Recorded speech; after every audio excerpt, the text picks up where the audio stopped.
Welcome, everyone, to TJ and the Grumpy Old Man.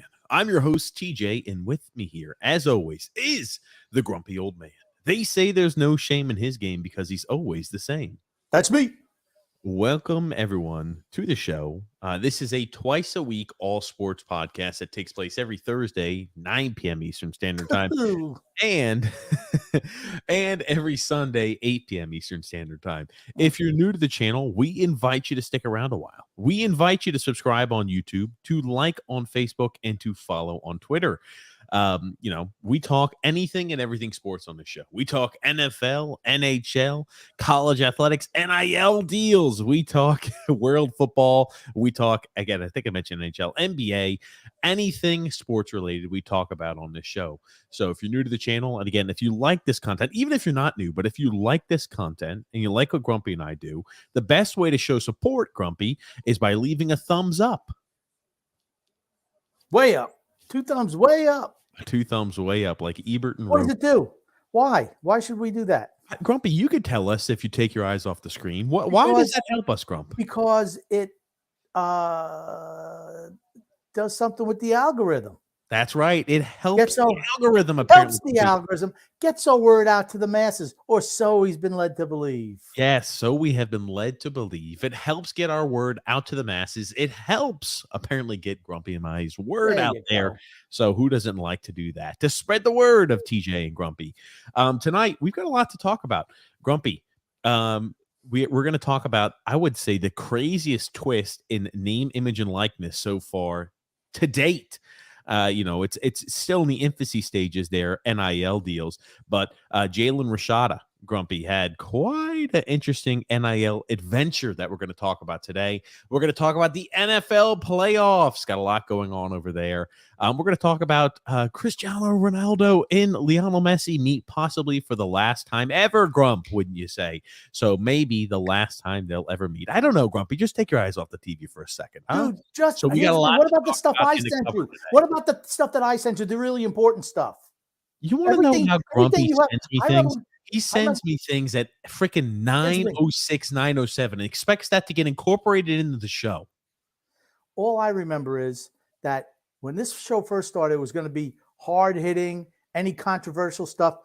TJ, everything's a puff piece with him. Puff piece. Puff piece. I get hard-hitting information. I'm going to tell the people what I sent to TJ today. Just that he's just ignored for his puff pieces. Why don't you tell me what time did you send this to me, Grumpy? Can you tell me what time? What time? What's the appropriate time for you? Excuse me, let me get to my thing here. Okay, because it doesn't fit your little narrative, does it? Here we go. John Tortorella doubles down in defense of Ivan Provorov. Robert Gronkowski criticizes Aaron Rodgers. We're going to talk about that, Gronkowski. Golden age of shortstops. Joey Bosa goes off on a tirade about the officials. Al Michaels calls criticism of playoff broadcast with Tony Dungy internet compost. Deion Sanders winds up having somebody flip. Okay, stop reading off your phone. When did you send that? When did you send those to me, Grumpy? Can you tell me? Because I don't want to go ahead and send. I don't want to pull up the receipts on you. What time did you send that to me, Grumpy? Today. What time today? When you asked me to send you stuff. What time today? 8:15. No. 9:15. 9:15, Grumpy, Eastern Standard Time. 9:15, and you expect that to get thrown in? You have got to be kidding me. So sorry, I didn't have a chance to read through, digest, and prepare enough materials for the things you sent me at 9:15 today, Grumpy. I apologize. And then we have the Tampa Bay Buccaneers got rid of 6 coaches today. You can talk about that. Have to your heart freaking content, Grumpy. And the Baltimore Ravens say that they are committed to Lamar Jackson 200%. And then the offensive coordinator. You just reading off the fucking headlines of the newspaper. I'm sorry. We've got to move. You are such a boomer. In a related story, which I find very interesting, the Ravens offensive coordinator who formulated the whole operation that Lamar Jackson has run and made him so successful, he's parting ways after 4 seasons. Greg Roman, which I found very interesting. And wow, it's almost like what's going on with that. It's almost like you're just reading off the headlines of a newspaper of the sports. Well, I just give people the highlights because that's great, Grumpy. That's not what this show is. That's great. You don't include it. You're like, well, let's look at the uniform colors of next year. What are you Yeah, talking about? you're You just a have no you're just a powder puff guy. You're just a little puffy. Oh, yeah, that's it. Again, because you do no research, do no information. It's the reason why I did all the research. you're not even aware about a Jaden Rashada, Grumpy. Have you heard what happened with that situation with name, image, and likeness? We talked about how it's going to be the Wild West, Grumpy. Do you know what happened with that situation, or are you completely oblivious? I'm oblivious at this time because I was getting hard-hitting information. Yeah, okay. So I'm going to need your full attention. You're going to have to limit the amount of time you're watching the New York Islanders, Grumpy, because we're going to be talking about Jaden Rashada. Now, earlier on this year, he's a top prospect, top 10 recruit in the nation, one of the best quarterback recruits out there, supposedly. Well, Grumpy, what happened was he was promised by the Gator Incentive Group. It's like the Gator Collective Incentive Group, whatever it is. They hook up NIL deals for all these young athletes that are coming in. He had signed a $13.6 million NIL deal in November. Okay. Well, something had happened, Grumpy. We're not sure what had happened, but you have the kid. He doesn't show up on campus because apparently there's an issue with the name, image, and likeness deal. And he's like, yeah, I'm pulling out because, they haven't really, we're still finding out information, but they want to pulling out. They're not going to honor the name, image, and likeness deal that they signed. The collective said, nope, we're not giving him the 13.6 million. And apparently it caused a big stick. He decommits. And the Florida Gators are left kind of up in hands. So they're going to be questioning who the quarterback's going to be because transfer portal just closed today, Grump. The quarterback. Did you say quarterback or cornerback? Quarterback. So why don't we just stop watching the TV? The quarterback, Grumpy. Jalen Rashada. No more TV, Grump. Well, Jalen Rashada. I had no. So he's an incoming freshman. He was going to be, yes, incoming freshman. Okay, that's why I know nothing about him. I don't look at high school athletes. Sorry. Here's the thing. I don't look at high school athletes either, Grumpy. But when you look at this was the largest name, image, and likeness deal to date. No other name, image, and likeness deal was of this quantity. $13.6 million for an incoming freshman, Grump. We talked about how insane and crazy name, image, and likeness was going to be, and this is what we're seeing.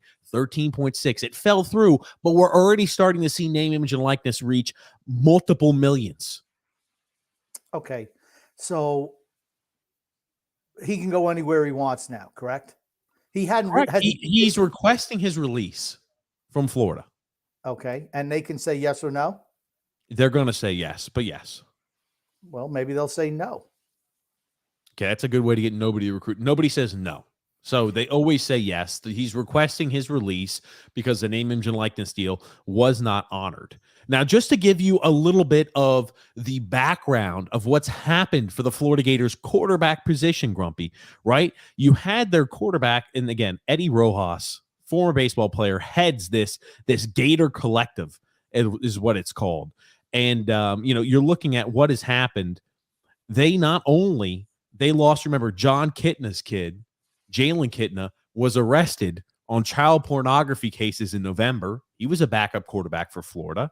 You had their starter, Anthony Richardson, declared for the NFL draft. So you lost two quarterbacks, essentially, that you may have been relying upon. And then this guy who you recruit, you throw all this money at to go ahead and entice him to come to the school. Deal falls through at the last minute. And now Florida's left kind of, in a shitty situation as to who's going to be the quarterback next year. I mean, they have some people who are quarterbacks on their roster right now, do they not? Or they don't have any quarterbacks? Usually college team has what, 4 or 5 quarterbacks?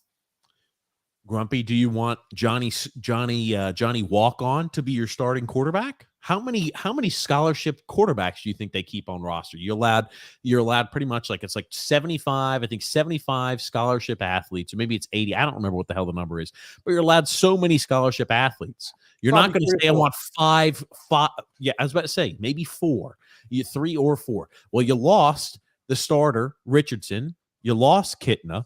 They brought in a kid from Wisconsin. You remember that shitty quarterback Mertz from Wisconsin? They brought him in, and that's not the answer for them, I don't think. I'm just saying, right, you look at the name, image, and likeness deal. I wanted you to expound upon $13.6 million on the name, image, and likeness deal. Well, what fell through with the deal? Does the article say anything about that? We just finding this out, Grumpy. Just finding this out. So I don't like this kid's haircut anyway. So No. okay. So where's he going? Any He doesn't idea? know yet. He is requesting his release, Grumpy. So we're not sure. He was originally committed to Miami. He was committed to Miami until November 7th. Florida threw a whole bunch of money at him. He committed to Florida on November the 10th. And then you're looking at, in December, they said they're not going to honor the name, image, and likeness deal. They want to change something up about it. And then he goes ahead and leaves. It's just like the flip-flop of everything that's going on, all because of name, image, and likeness. I'm going to say they're better off without him. He's obviously only about the money, and that's fine. I don't think like I said, I don't know anything about him being a high school athlete, but what I will say is when he only went there for the money anyway, so he was going to be looking to bail out as soon as possible. It doesn't matter to me. That's how all these kids are. That's my point. When players are starting to get thrown $13.6 million at them on a name, image, and likeness deal, we have essentially entered the free agency time period of college football and college sports in general, except there's no cap. So the teams with the most wealthy, the most wealthy endowments and the most wealthy donors are going to be in a spot to where they're going to have the best teams in all college sports because, well, there's no cap, and whoever can throw the most money is going to win. Well, we knew that was going to happen, right? It was supposed to balance out the competitive power, but we knew that was not going to be the case. Well, here's the thing. We had talked about it, right? That's what they originally said. Oh, this is going to create equity amongst all of these teams because, right, the small team could throw a lot of money at these players and, they go ahead and build that relationship. Well, obviously, whoever throws the most money at some of these kids, and I don't blame them, is where these young men are going to go. I mean, if you're an 18-year-old and a school is offering you life-changing money, $13.6 million over a 4-year time period, that's life-changing money. If you're not done with it, even if you could never play it down for that team, you're still going to go ahead and get $13.6 million. And you remember what else we said? Eventually, maybe not immediately, teams are going to be have a little bit more discretion with how much money and how it's being paid out. They'll lose some money signing some prospects or some high school kids. And then at the end of the day, they say, you know what?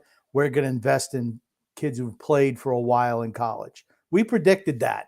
We didn't think it would happen this early, but, Florida obviously for some reason doesn't feel he's worth that money over a 4-year period. Well, maybe they just couldn't provide $13.6 million just quite yet. They absolutely could. Come on, stop. They got plenty of money. No, that's not it. They got a group that's dedicated to laying this money out. All of these teams have these collective groups now. They have a lot of money. They have a lot of money. All these teams have this now. Here's the thing. The teams with a lot of backing are starting to create these collectives. And they're saying, great, how can we do anything we can to get Johnny on the team or Jaden here in this situation? And they're going to give them as much as they possibly can in these NIL deals. I just think it's nuts. $13.6 million for a kid who's never even stepped on campus. A kid who's played high school football. That's it. That's what we've got. I mean, it's hard to believe.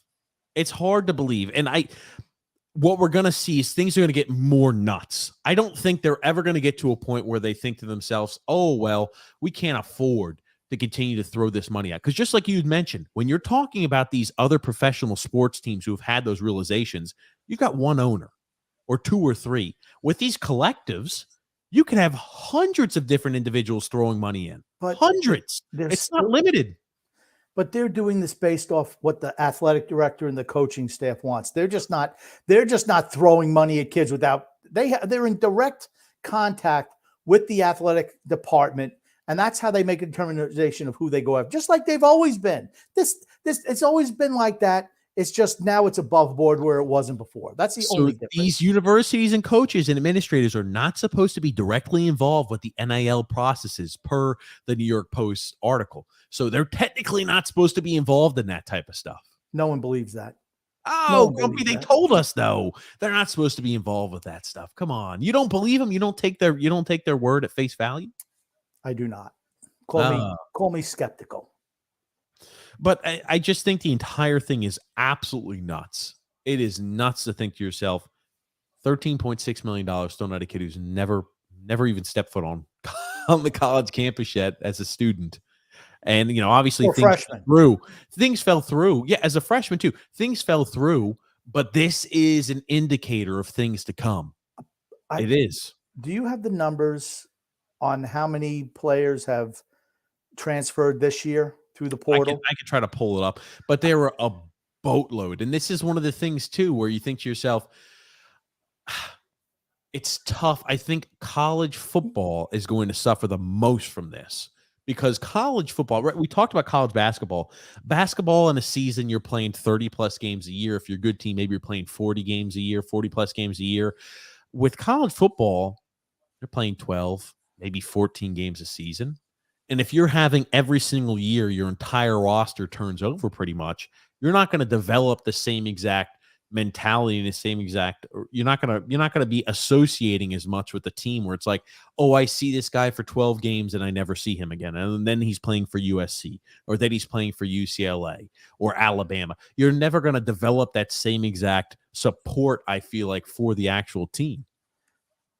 Not if it's team as opposed to individual. I mean, see, that's the difference. You see it in college basketball. Fan bases are all for their college program. I mean, kids who are really good, they're only there 1-2 years and they're gone anyway. I'm not saying it's as enjoyable. I liked it better before all this stuff happened, but that's just the way it is. I mean, you look at right now, the NBA won't take freshmen anymore. So what do kids who are really good do? They go 1 year to school and they leave. Is that good for the college basketball program? I'd say no. You don't get to let a kid develop over time. They don't learn the fundamentals of the game. They're only there for a year. How much are you going to really teach them? You want to get the most out of them by playing, just put them, okay, kid, they'll just roll out the ball and go play there for a year. I mean, and it's tough on the coaches. It really is. So we're at a spot talking about the college football, just to answer your question really, Grumpy.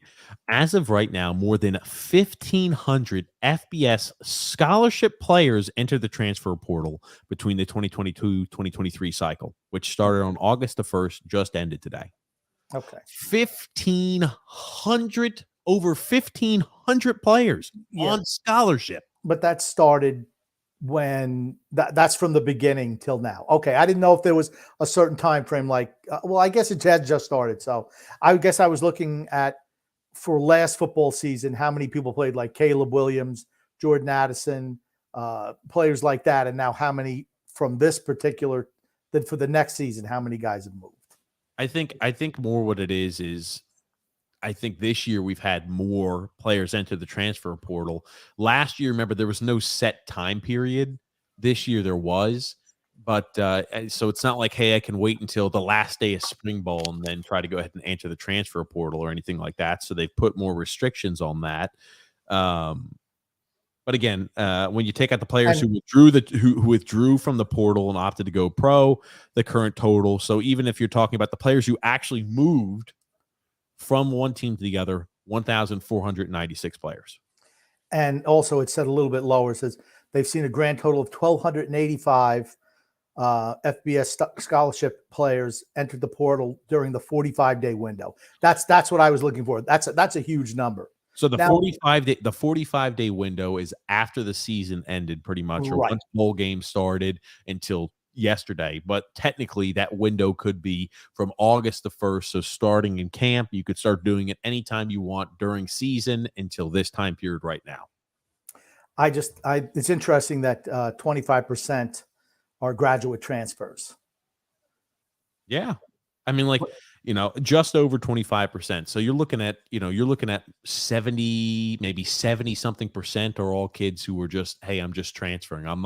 It's not like I'm a grad. It used to be like when players transferred, it used to be grad transfer. That's right. You didn't have to sit out a year. Yep. You didn't have to worry about a lot. Now you're just having kids saying, yeah, I didn't like the fact that I didn't get playing time. And I was playing on Alabama, but TCU now is offering me a big fat check of, hey, I didn't play at all Alabama, but now TCU is offering me $600,000 a year to come to their school to just start. Or I went to Alabama and there's 4 guys ahead of me on the depth chart. Yeah. So I'm going to go somewhere where I can play. That's what I get an NIL deal along the way. Yeah, I think the whole thing is I think they want to play so that they can maximize their exposure to the NFL or the NBA, and I think that's what the whole thing's about. I think it's a little bit of both. They want to make sure they get paid along the way. They want to make sure, right, if they have a spot open up. But some of these are guys who are like, I played really well. Like, for example, there was some guy named Cephas, I can't remember his name, is a wide receiver from Kent State. He played really well. He went ahead and signed himself a big NIL deal to play to Penn State. But he was just like, hey, I played well this last season. I didn't do much. I played well my sophomore year, my junior year, and my junior kind of tailed off a bit, but it was still okay. And I'm going to go ahead and transfer to make sure I can get those big bucks for the NIL deal, and I could show that I play at the highest level, etc. I could play in a Power 5 conference. It's a very unique situation, and we're starting to see the craziness ramp up and escalate. I think for a player like that, I don't think he's doing it for NIL money. I don't think he's going to make that much NIL money. He was the number 3 transfer out there in the portal. Okay, but he went from Kent State to Penn State. What I think he wants to make. How many NFL scouts are going to Kent State and saying, okay, that kid has a first-round talent? You know what they're going to say? He plays against smaller, lower level of competition. He wants to test himself, and he should want to expose himself against better competition. It'll help his draft stock. That's what I think a lot of kids are looking for, particularly somebody who's transferring as a junior going into a senior year. I'm not saying there aren't players like that. That's not the majority of players. Sometimes you get players who just play well, like Jamar Gibbs. He was the running back for Georgia Tech. He left to go to Alabama, signed himself a big NIL deal because he played well at Georgia Tech, and he still had 2 years left of eligibility. He played 1 year at Georgia Tech, went to Alabama, showed that he could be a running back at Georgia Tech, signed a big deal there to Alabama, and he's been there since. Like, you're seeing a lot of that. A lot of the good players for these middle-tier teams leave and sign big checks to say, I want to get paid even more money to go somewhere else. But the thing for him is, talking about Gibbs, he's in the NBA and the NFL draft. I mean, that was his thing. He played it right. He's going to be one of the first couple of running backs drafted. He had a good year, and playing at Alabama helps you in that regard. He'll be probably a second-round draft pick. Was he a junior? He was a starting back. He was a junior. Yeah, he had the first year he played there, 2020, the COVID year. Then he played 2021, and then he earned himself that starting spot at Bama. They say, well, think about that. Hey, I'm going to guarantee you the spot. You played pretty well there at Georgia Tech. I mean, and he goes ahead and rolls off there at Alabama, and he puts up good numbers. But I'm just saying, you're seeing a lot of those teams. It's the same thing that happened with Jordan Addison. If you play well at a mid-level team, they could say, we know you're good enough to come in and be the starter for us. So we're going to throw a lot of NIL money. It's going to help your draft stock. You're going to be around great players too. You're going to have a great quarterback throwing your ball. You're going to be running behind a great offensive line, and we're going to pay you to do it. It's a no-brainer for the kid. Which teams does NIL help the most, in your opinion? The big teams who have the deep pockets, and it hurts the middle-of-the-road teams the absolute most. I'm going to say it's not necessarily the big teams. It's going to be the coaches who know how to recruit. The really good recruiters, like your Lincoln Rileys, your Chip Kellys. I'm not even going to say Nick Saban, because I don't think, he's on the road like he used to. But there are certain coaches who are the James Franklins, guys who know how to recruit. And now they're able to get guys who, okay, we've seen what they can do in the college game. They have real ability, and they can turn on that recruiting charm, which is absolutely a talent to have, and get these kids coming in. I mean, like I said, look at what Lincoln Riley did for USC. Look what Chip Kelly did for LSU. Yeah. Well, they both turned those teams around 1 year with really smart NIL transfer deals. Brian Kelly's at LSU. Chip Kelly's. Oh, I'm sorry, Brian Kelly. But I just wanted you to get through your point. You're right. Great recruiters, guys. Like Jimbo Curvert, right? Jimbo Fisher. You look at him. Jimbo Cover, Grumpy. We're ticking the clock back on Jimbo Cover. Going back to the Chicago Bears offensive line. Jesus Christ. Yeah. Now he signed a whole bunch of guys, didn't pan out, right?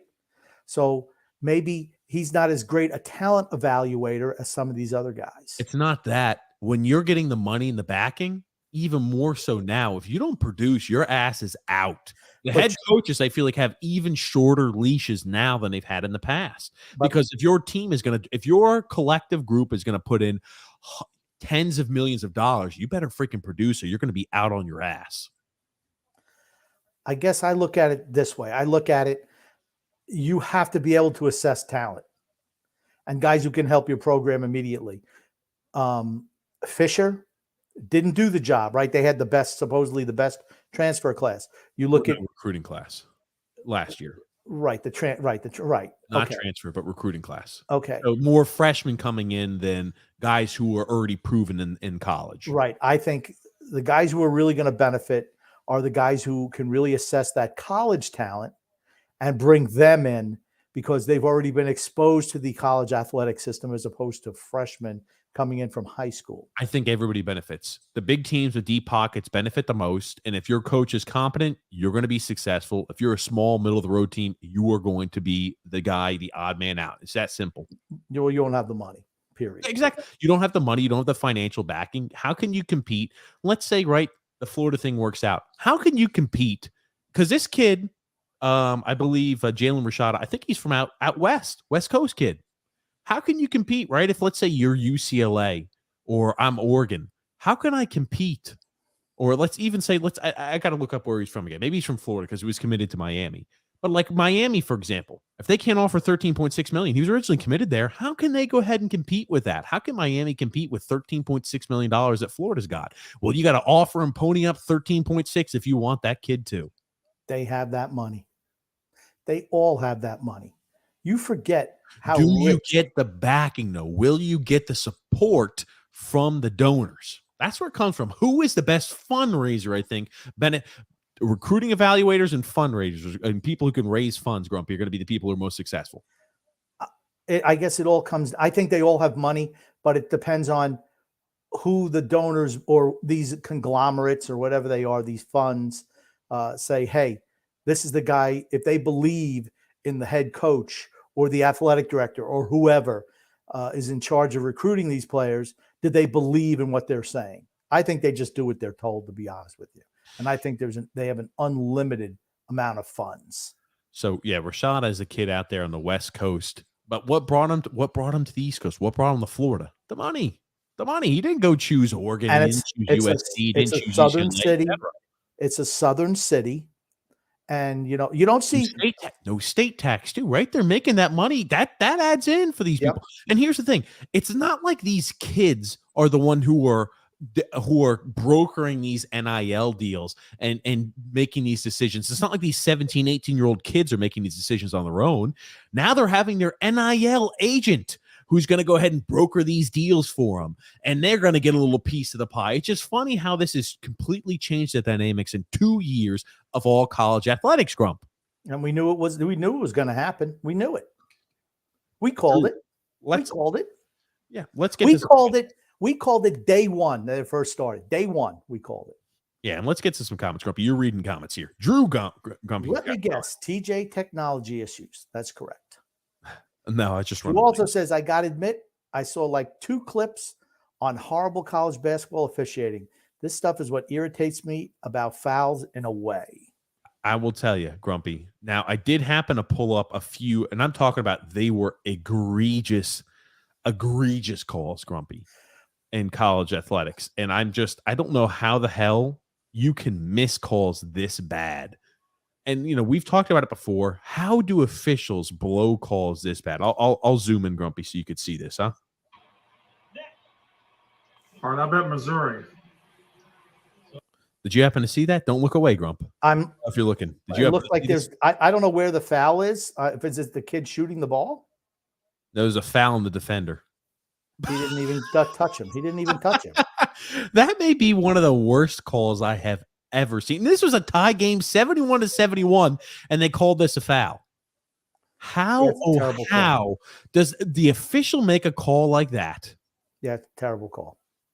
Oof. He just flops. He steps back and he launches one and flops and he gets a foul call. Wow. Yeah. It's bad. And he hits the shot too. He hits the shot, so he gets the and one. And here's another one here. They called this a charge. I'll let you be the judge, Grumpy, whether you think this is a charge or not.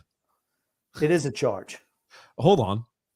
But no, it's not. Oh, his own guy hits him. His own guy, the Minnesota guy, hits the other Minnesota guy, and the Illinois guy's called on a charge. Well, that one's closer. That one's closer. Closer, yeah, it's closer, and it's still a shitty call. It depends on where the official is on who makes that call. It's bang bang. He's outside the cylinder, and it's close. It's close.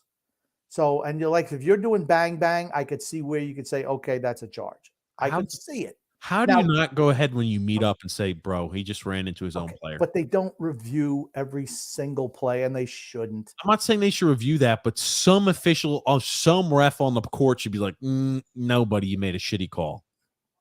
Like I said, this is slow-mo. This is in slow motion. You're seeing this in slow motion. Bang, bang like that. It looks like, when I first looked at it, now, can you run it full speed? No, I don't have the ability to run this full speed. Okay, because if you're looking at this full speed, it looks like it could potentially be a charge. That's all I'm going to say on this one. The first one, totally egregious. This one here, when you're looking at it real time, it looks like it could be a charge. Oh, man. Oh, man. Oh, good gracious. So, those are and two obviously really it was not a foul, but I could see where the official could have made that mistake. First one, no way. No way. And we got here another comment. Joseph C. Grumpy. The Bruins might even break the regular season points record this year. They better not choke in the playoffs. Well, isn't that what's if the Bruins don't win a Stanley Cup, they'd have to consider this season a failure, no? Or if they don't at least make it to the finals, I consider this season a failure. Because unless there's injuries, right? Injuries do change things, but no injuries. You gotta win a cup or be in a cup final. If you have the most points in NHL history in a regular season, if you lose in the finals, it's a failed season. It's usually not a good indicator for postseason success, though.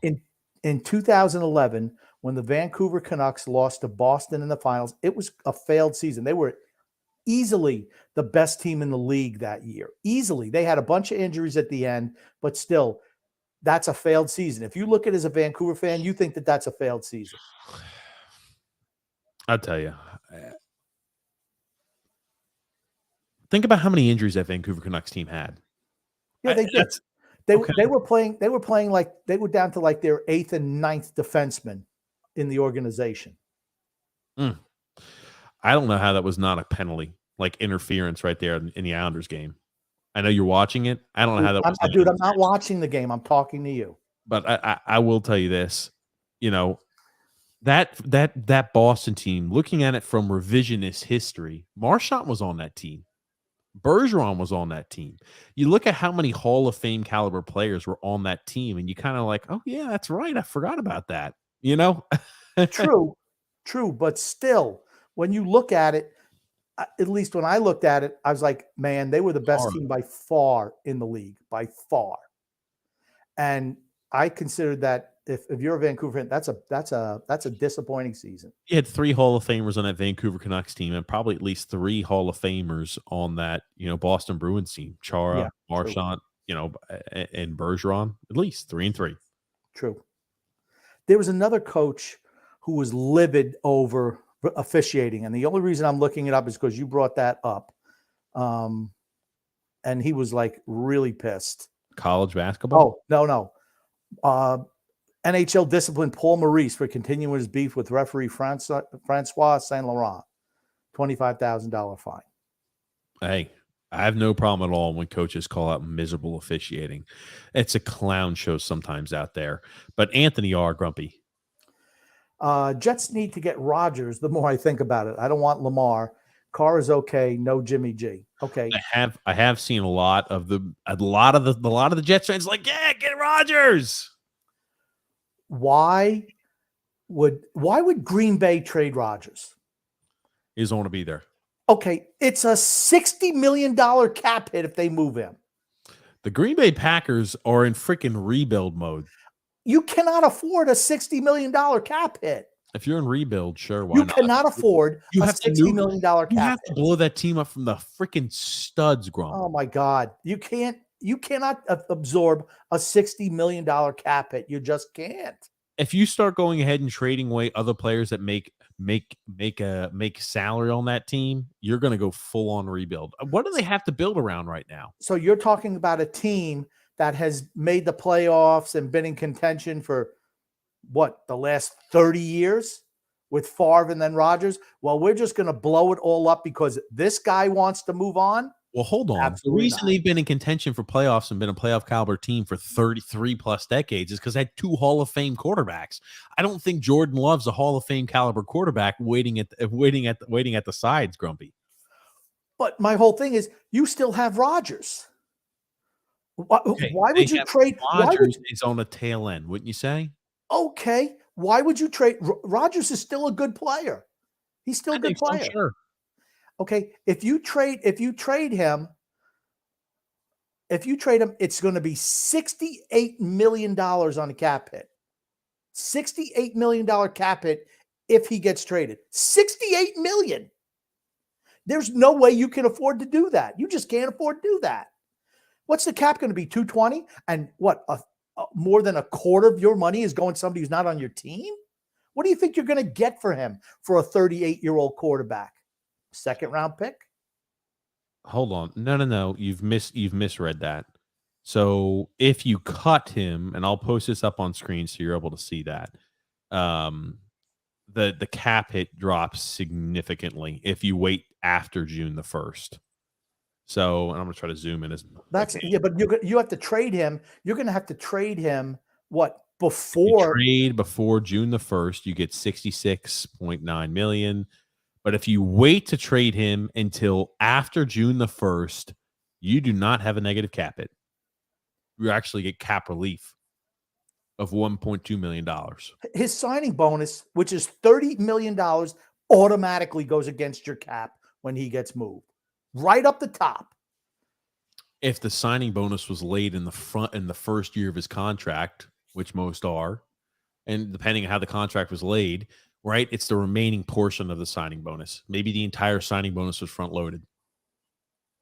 And that, again, like I'll pull up the details of the contract. I'm pulling it up right here to where it's saying if you make a trade after June the 1st, you're looking at a $1.2 million worth of cap. What are you looking at? What are you looking at? I'm looking at over the over the cap. That's what I'm looking at. I'm showing base salary 1.6, prorated bonus 30 million, guaranteed salary. I want you to change from cut pre-June the 1st to trade post-June the 1st. So if you were to trade him after June the 1st, you're good. Okay. No team is going to trade for him after June 1st. That will not happen. You think teams are going to want to go in with no certainty of the quarterback position till June 1st? That's not happening. That's before OTAs, right? No, OTAs start before June, in May, April and May. Those are OTAs. They're not going to May to June. There's 10 total days of OTAs between May to June. So you're going to have them about halfway through OTAs. Oh, that will not happen. Will not happen. Okay, let's just remember this. If it does happen, if he gets moved, he's going to get traded, and he'll get traded after June the 1st. That will not happen. They go ahead and no team is going to trade for him after June 1st. No team is going to trade for him. Okay. We've heard it here from Grump. Apparently, no team would want Aaron Rodgers. No team would take a really good quarterback after June the 1st. Why would Green Bay want to trade him after June 1st? Why would they not try to get players who are going to help the team this year? They are in a rebuild. They're not in rebuild. They're trading Aaron Rodgers. They're in a rebuild. Do you think if they have a Jordan Love as a quarterback, they're not in a rebuild? They're not trading Aaron Rodgers. That's not happening. They will not trade Aaron Rodgers. Gotcha. So he's just not going to play. You're just going to say, well, screw it. We're just going to go ahead and take the cap hit. We're just going to take that cap hit for a guy who's not even going to show up. That would work out well for Green Bay, wouldn't it? We're not going to we're going to take the cap hit for a guy who's not going to play for us at 30-something years old, and we're not going to get any assets back. You think Aaron Rodgers getting traded? I'm just saying he's not getting traded. I think he's getting traded. I think he doesn't want to be in Green Bay. Okay. That's your take on it. If it happens, and when it doesn't, I'm going to let you know. Where's Aaron Rodgers playing this year? Aaron Rodgers wants to get traded. Where is it said that Aaron Rodgers wants to get traded? Has he come out and said he wants to get traded? Have you listened to his comments? He hasn't mentioned anything about being traded. Have you listened to his comments? He did the same thing last year. Aaron Rodgers is all about the money. He's all about the money. He's going to sign another new contract? That's what he did last year. He's not going to sign another new contract. They are not going to they're not going to take a massive cap hit just to appease Aaron Rodgers. It's not going to happen. They don't have to take a massive cap hit, as we just saw and discussed, if they wait until after June the 1st. It's not happening. Well, it's not happening. It's not happening. It's absolutely not happening. Jesus, I swear. I tell you. Why do you doubt me on any of these NFL deals? I'm always right and you're always wrong. Unfortunately, Grumpy, you are wrong. See, there's a potential out in 2024 of the contract. That's why the signing bonus. And that's when they'll wait till everything that they've paid goes immediately towards their cap. Immediately. Whatever the bonus structure is, immediately goes to his cap. The opt-out, they could say again, you could go ahead and do the opt-out. The upfront money, the bonus money that he has already been paid goes right towards the cap. The bonus money that is supposed to be paid on the remainder, because the signing bonus can be spread across multiple years. It's not like the signing bonus has to be on the year and the date you sign the contract. Just to clarify, the signing bonus can be spread on year 3, 4, 5, 6, etc. If you're only going to have a certain time frame to where you're saying, well, we front loaded, the signing bonus was majority front loaded. $24 million of that contract was signing bonus this year, the cap hit. He's only got $12.9 million to the signing bonus this next year, and there's the $15 million option. So the option's not going to hit you. It's going to be a signing bonus, but still, right, you're going to get the cap relief, and it kind of weighs itself out. That's why they've got the $1.2 million and change of a cap relief if they trade him after June the 1st. All right, I'm not going to argue the stats. There's no point to do that. I don't want to continue to get down the rabbit hole. But, right, I think he could be moved. I think he doesn't want to be in Green Bay. You disagree. I think he's 39 years old. He wants to go play somewhere else. I think he's a diva, crybaby, etc. You name it. But he was in the news for different reasons this week, Grumpy. He was in the news for the comments that he made. And I tell you, not only do we get the comments from Aaron Rodgers, but we get the comments, Grumpy, from Rob Gronkowski. I'll let you listen in here. He said, do I think I can still play? Of course. Can I play at a high level? The highest. I think I can win MVP again in the right situation. Is the right situation in Green Bay or somewhere else? I'm not sure. I don't think you should shut down any opportunities. I think there's more conversations to be had. What's your take on that? I'm totally fine with everything he said, except one major part, and that's the MVP again. It's just that I think I could win another Super Bowl, and then that would have been totally fine. Like bro, like why are you thinking MVP? Like, don't you want Super Bowls? Like Super Bowls are I think 5 times greater than an MVP award. Like, we all know that you won the MVP a few times now, but everyone would know even more how many more Super Bowls you've won than MVP. So that's why I'm just a little confused about that, about that quote that he just had. I mean, it should be Super Bowls. You should never be thinking the MVP when Super Bowls are twice. And you've won 4. He's won 1, and a lot of people on Twitter and a lot of people are saying Brady wouldn't like Brady wouldn't say that. Brady would say, like, I want my team, I want that. And both these guys are going to have to make decisions. So first off, you got to love Gronk. I like how he first starts off by saying Super Bowls are 5 times more valuable. Then it goes to 2 times more valuable. Hell, I was expecting him to change it to a 10 times more valuable or 20 times more valuable. But the point he brings up is accurate. Super Bowls, I think, are definitely more valuable and more team-oriented, and it's a different mindset between Aaron Rodgers and winners. Okay. I think we can agree who's more physically talented as a quarterback, Aaron Rodgers or Tom Brady? And I'm not talking about today. I'm talking about in their prime. Are you talking about a better athlete, or? I'm talking about physically gifted. I think they're both very physical. Okay, sure. Aaron Rodgers. Aaron Rodgers. Brady had a lot because he's worked at it. Sure. So Rodgers. But Aaron Rodgers. Sure. But when you talk about greatest quarterback of all time, does anyone say Aaron Rodgers? No. Not even in the topic of conversation. Before Brady, who was acknowledged as the greatest quarterback of all time? Maybe Manning for a bit? Joe Montana. Okay, you were talking way back in the machine. Okay. Yeah. Well, I'm talking about in the history of the game. Joe Montana. Johnny Unitas, Grumpy. And before him, Johnny Unitas. Yeah. I was just going to say. What's they had all won. Well, Unitas won a few championships, but Montana had won 4, and now Brady's won 7, more than any franchise in the NFL. And that's what the separator is. Peyton Manning, great quarterback, won 2 Super Bowls. Do you even know that? Does anyone consider Peyton Manning greatest quarterback of all time? No. Some people still like Manning. No one does. I'm gonna let you know there are still some people who like Manning more than Brady and think he's a better quarterback than Brady, and I call those people crazy. But there are a small contingency of people who believe that. There's an Astro spec in Indianapolis. Okay. Those are the ones who think Manning. But here's the thing. On the big stage, Peyton Manning always shrunk from the occasion. Tom Brady rose to the occasion. Joe Montana rose to the occasion. Johnny Unitas rose to the occasion. Johnny Unitas, right? 1958, the first game, nationally televised NFL championship game where they beat the Giants in overtime. Johnny Unitas led them on those drives to tie the game and then the winning drive. Johnny Unitas was the man for the longest time. Had a record 47 straight games of throwing a touchdown pass in a time where it was a running game.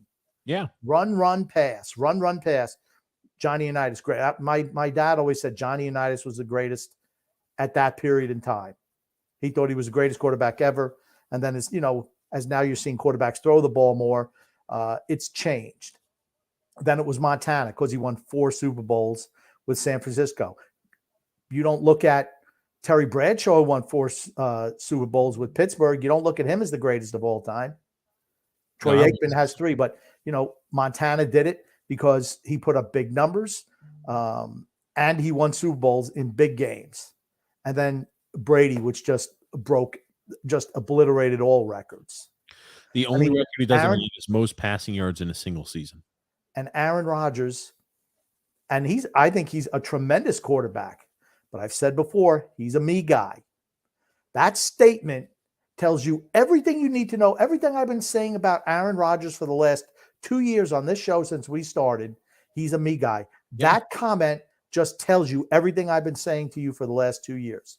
I'm not saying he doesn't care about the team and doesn't care about their success. In the big moment, he shrinks. He's all about himself, and I'm Mr. MVP. It's secondary. Team success is secondary to personal accolades and success. And there's a lot of guys like that out there. But to have a really solid and successful team, you need a lot more guys, and you need the leaders on your team to be more team success focused as compared to personal accolades and success in MVP trophies.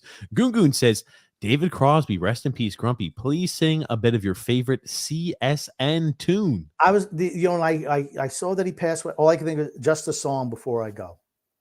Just a song before I go. Yeah, I don't know. It's been forever since I've heard it, but that was the first song I thought of. Anthony Rizzi says, Trade Romanov fan club here in full effect. The Trade Romanov fan club here in full effect. Absolutely. He was miserable tonight.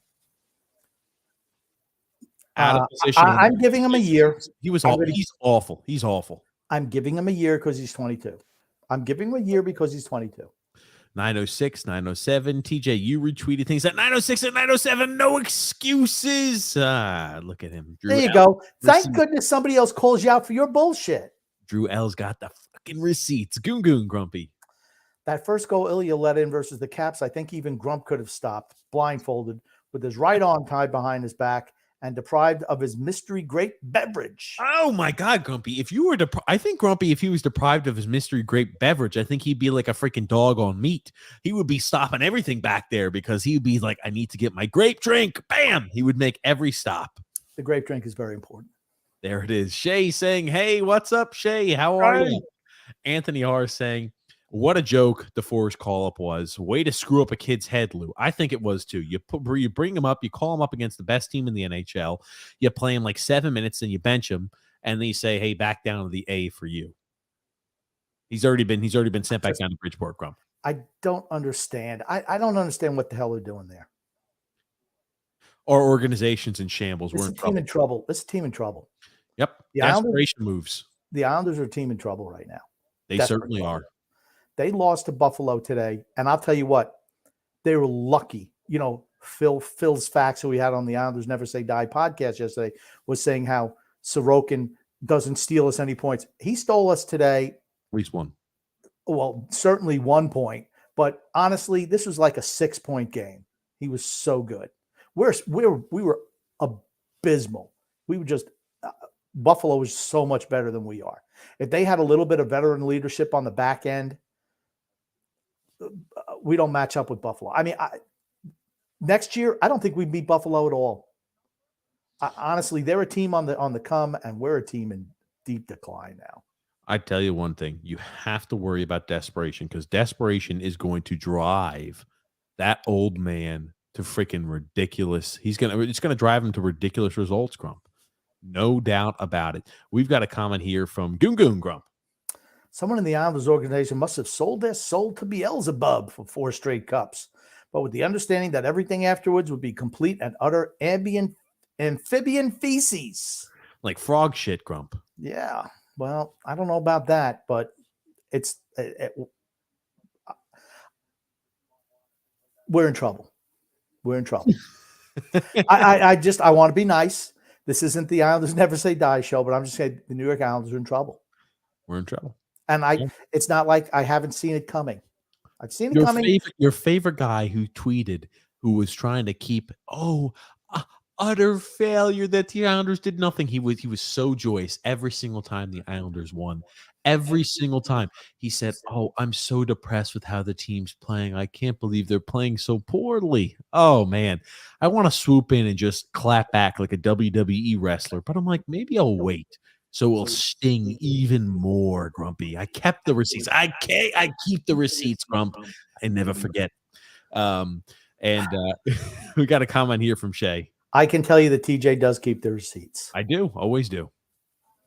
Shay said, so TJ went from wearing a button-down shirt yesterday on the podcast, and today he's barely wearing a shirt. Come on, TJ. Laughing her ass off. I know. Well, we were doing it as a little gag. We were hoping. I told you it wasn't funny. I told you it wasn't funny. Whenever TJ tries to do something funny. I thought it was funny. Exactly. TJ thinks it's funny. TJ's not funny. TJ's a lot of things. Funny is not one of them. Bullshit. He's an audience member. That's what TJ is. Bullshit. Dude, it's what you are. And it's not everyone's funny like me or Son X. Hey, when is Son X going to get his shit? Is the warden funny? No. Okay. You and the warden are like carbon copies. Bullshit. You're like the warden on steroids. If that's the case, the warden's hilarious. Because I know I am funny, Grumpy. You're not. Maybe your sense of humor just doesn't chime. If I would have told Son X what you did, he would have laughed you out of the building and then made fun of you and made everyone laugh at your expense. I thought it was kind of fun to wear a little collared shirt. It did get quite a few comments like, what? We're all wearing collared shirts or button-down shirts? Yeah. Nobody thought it was funny, though. Some people laughed. Nobody.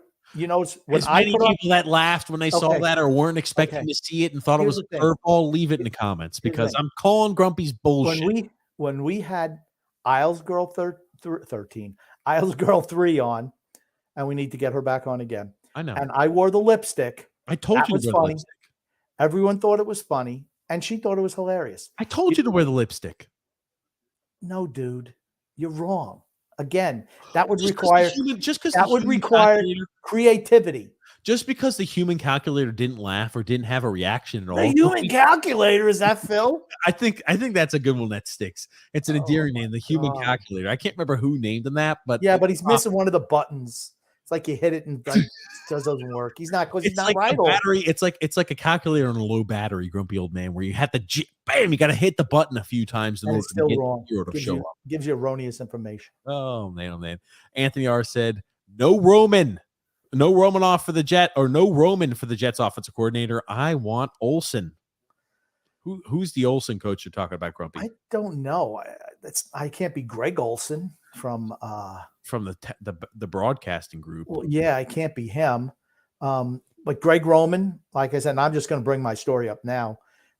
We were talking about Lamar Jackson. You said, Lamar Jackson, he's not playing because he's going to leave. And I'm like, he's not going anywhere.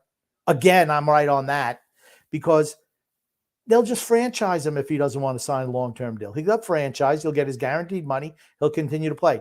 The thing that's concerning for me is Greg Roman as the offensive coordinator there, really channeled Lamar Jackson into a really good football player.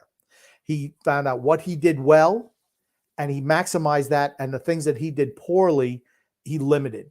And that's what makes him a good coordinator. And it made Lamar Jackson as good a player as he could possibly be. I wonder if there's something else behind the scenes that's making him leave, though. That'd be concerning for me. But John Harbaugh came out today and said they are 200% that Lamar Jackson will be back with the team next year. They just franchise him. That's what they'll do. They'll sit out. He won't sit out. Oh, he wants guaranteed money. He's not going to sit out. His knee might be hurting. If you guarantee him $45 million, he will play. And guaranteed money, he will play. That's all he wants is the guaranteed money. I don't blame him. Gungun says, upon further careful research, I've compiled several other NFL franchises that are somehow even sadder than the Jets. Browns, no. Lions, yes. Yes. Yes. The Lions are sadder than the Jets. The Lions ever won a Super Bowl, Grumpy? No. Okay. Yes, they're sadder than the Jets. Continue. Okay. Texans. Yes. Okay. See, but to me, Texans have been in existence for what? 20 years? 2+ decades. Okay. Cardinals. Yes. No. Falcons. No, I have the Cardinals won the Super Bowl. Relevant. When was the last time the Jets were relevant? This year. Not 2000. This year. Yeah. This year. They were sub 500 team that didn't make the playoffs. That's a Jets fan's way of thinking. That's how bad they are. They think they're relevant if they're sub 500 and they don't make the playoffs and they come in last in the division. That makes the Jets relevant. Okay. Why? Because they're not 3-14? No. That's why I'm saying. I mean, the Jets, when you think of the Jets, what do you think? Joe Namath. Yeah. Okay. How long ago was that? Do you have any idea? 40 years ago. It's like 55 years ago. I think it's 40. 54 years ago. 54 years ago, they won a Super Bowl. 4 years ago, they won a Super Bowl. Those white shoes last over 54 years, Grumpy, so the legacy lives on. I love Joe Namath. The white shoes, man, he was the coolest player, period. I remember I watched them. Period, Grump. Period. And Joe Namath was cool. I'll never forget, like I said, my dad had season tickets, and there was a game where he had been injured all year, and the San Francisco 49ers, this is when they first started having interleague play. And the 49ers came to Shea Stadium, and Joe Namath came in, and he led a tremendous comeback, of course, being the Jets. They lost right at the end when Bruce Taylor had his second interception of the game for the 49ers, but he was absolutely tremendous. I mean, Joe Namath was great. He really was. And you got to remember, coordinators didn't call the offense back then. Quarterbacks made all the play calls. But now we've got the Titans. No. Okay. Hallelujah. Falcons, even the Falcons were in the Super Bowl just 5 years ago, 6-7 years ago, whatever it was, 6 years ago. My little brownie, I like this. She says, yesterday was all business. Today is all party. That's right. I need a little party. I tell you what, I hate being referee between TJ and Phil because I know during the day they squabble back and forth over this silly crap. I know they do. It's maybe like once a month. I'll go Phil and I will exchange some little DMs. Yeah. So maybe we'll do more often, but like where I'm active, maybe like once a month. And trust me, when we're active like that, we're duking it out in the DMs. Trust me. Phil's a great guy. He's a great guy. We love Phil. I mean, what makes Phil cool, he doesn't matter. We pick on him, we play with him. He knows that we're just playing with them. He doesn't have an ego. Phil's good people, really. Yeah. Shay says, have you all seen videos of the 14-year-old girl, Nella Loposonova, I don't know, in the U18 woman world? She has some talent. I don't know anything about her, Shay. I'm sorry. She is okay. First of all, it'd be kind of creepy if I knew anything about 14-year-old girls. She's a hockey player. Okay. It's just not my realm of. I'm just not checking that out. 14-year-old. I think she's playing in the. Wow. I think this is a professional team. If so, I'd be freaking shocked. Well, it's U18. It can't be professional. No, she's playing with adults. Hold on a second. This cannot be real. Maybe I don't know. Here's her stat line, right? She's played 6 games, has 15 goals and 10 assists in 6 games, 25 points in 6 games. I don't want to minimize it because that's pretty good, but that's nuts. It's women's U18 hockey. No, it's not U18. They've got 19-year-olds on this team too. I'm looking at the team right here. I wanted to make sure. I'm just looking at Shay's comments.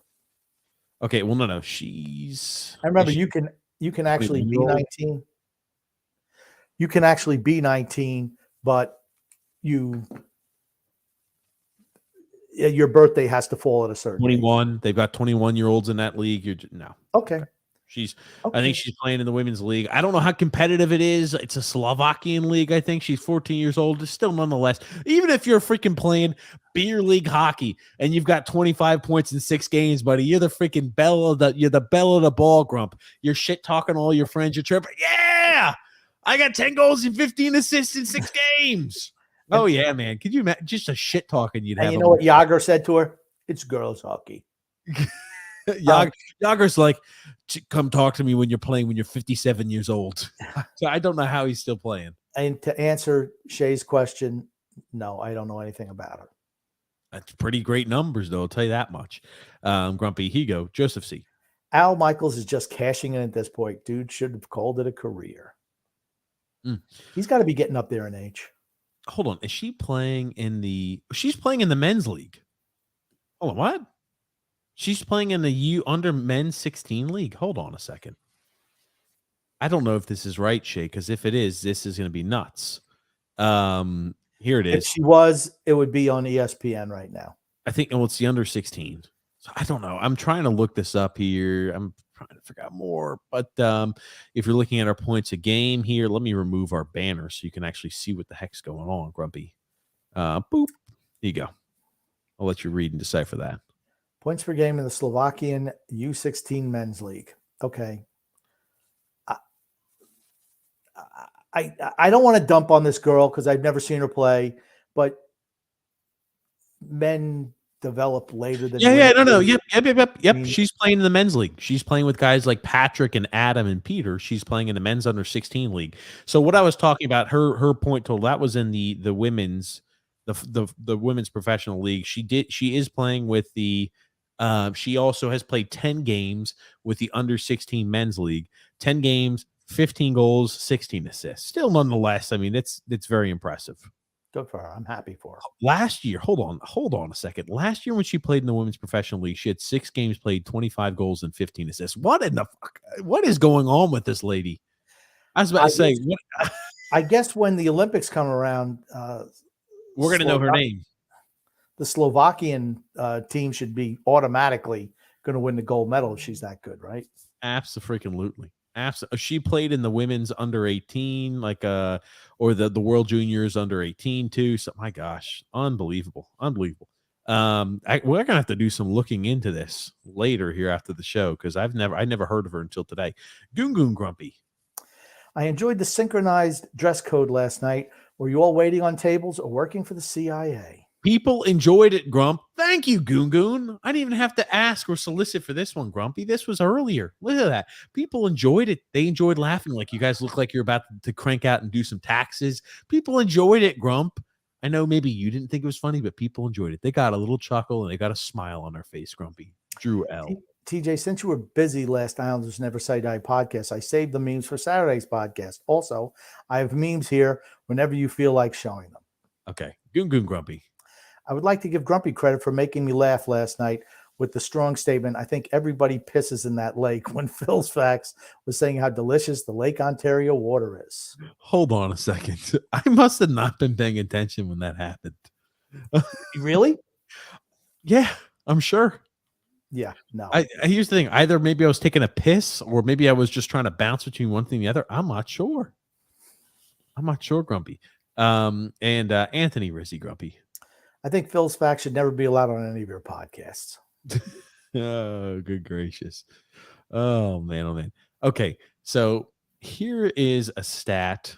I can't believe this is real, but it's a stat between Brady's playoffs with Grob Gronkowski He's played 22 games.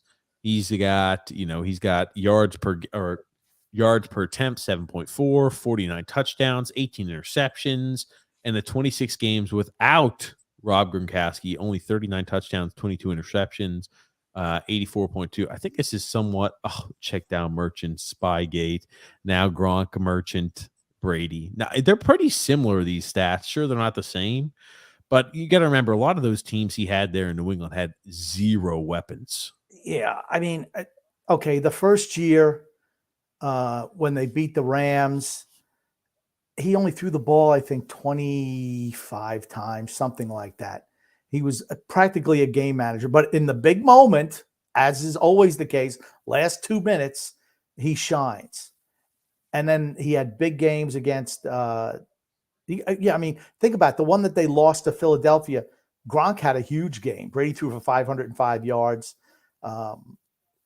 Here's the thing: Rob Gronkowski is a Hall of Fame tight end. This is, you know what this is? Guess who's sending these little Peyton Manning? posts? Is Peyton Manning sending that? No, Grumpy. Drew Licata sending this. Tom Brady 14-15, his last 29 starts with that Rob Gronkowski. There was a GOAT in New England and Tampa over the last 2 decades, and he played tight end. Oh God, I'm not just trying to stir the shit. Hey, they were both the greatest at their position ever. Shay, Grumpy. No, Anthony, that was entertaining, especially watching TJ lose his mind. Drew L. Phil should have been on here too. He had nothing. Well, actually, no, he does like the Giants. Yeah, I was about to say he's only a Giants. He's just a giant, literally Giants and Islanders guy. No other sports. Yeah. Goon says, is it safe to say Phil's Facts specializes in outlandish and controversial statements pertaining to New York Islanders hockey? Yes, absolutely. Yeah. Phil's like I said, I'm questioning what the drinking water is there. Grumpy Anthony Rizzi. I don't want to hear Phil's stupid analytics. Nobody does. And Drew Grumpy. What's crazy was Phil was off to a good start before he went full Phil and went off the rails with some of his opinions, as we've seen in previous tweets. Grumpy, from Goon Grumpy, how popular was disco on Long Island back in your younger days? Did you ever dress or act like Tony Manero? Do you regret it? Not like Tony Manero, but I did have some designer jeans, and they absolutely did have discos out on Long Island, but I was still a little bit young. When disco was really popular, like in the mid to late 70s, I want to say. I was still a little young. And I did not dress like Tony Manero. No, I didn't. I didn't have the gold chains and all that stuff. I couldn't afford them. Uko spells Lukanen is so good. My gosh, just stoned Bavilier point blank. Oh yeah, Ukko-Pekka Luukkonen. Yeah. Ukko-Pekka Luukkonen? Yep. And then Joseph C. Grumpy. Did you guys hear Sean Payton wants $20 to $25 million a year for a head position? He's a great coach, but I don't know if he's that great. He'll get it. He'll get $20 million a year. Wow. That's nuts. Wow, that is freaking nuts, Grumpy. Would you rather give Sean Payton $20 million or some hobo, 32-year-old offensive coordinator who's done nothing, 10? You want the established guy, don't you? In a head coaching spot? Here's the thing. It doesn't affect your cap hit either. So, I mean, it's just, hey, what comes out of the owner's pocket? Goon Grump. Should pro sports players be penalized for poor spelling and grammar in social media posts? Grumpy, before Grumpy answers this question, I can assume which way Grumpy's going to respond, but I'm going to go. Everybody at home, everybody's playing, go ahead and write down your answer. Was Grumpy going to be positive to this Goon comment? Do you think that he believes professional sports players should be penalized if they make poor grammar or spelling mistakes in their posts, or should he let it slide? You go ahead and answer at home. Do. Alrighty, Grumpy, what's your answer? I don't think they should be penalized. All it does is make me say, God, you're a moron. You probably, what do you got, like third grade education? I mean, just buffoons. And the worst one is Cam Newton. He's the worst because he doesn't all the weird letters, right? Yeah, it's like, dude, it looks like a kidnapping note that you put out there. It's like, who can even read this? Who wants to spend the time How empty is your life that you go through and do these little things with all your little, just stop. I can't. No, sorry. I don't think they should be penalized, but they should be laughed at and pitied. Joseph Seagrump. Once they got rid of that year, He had to sit out for the transfer portal. You knew kids would transfer often if they weren't getting playing time. There should be something that says you can't transfer more than once, though.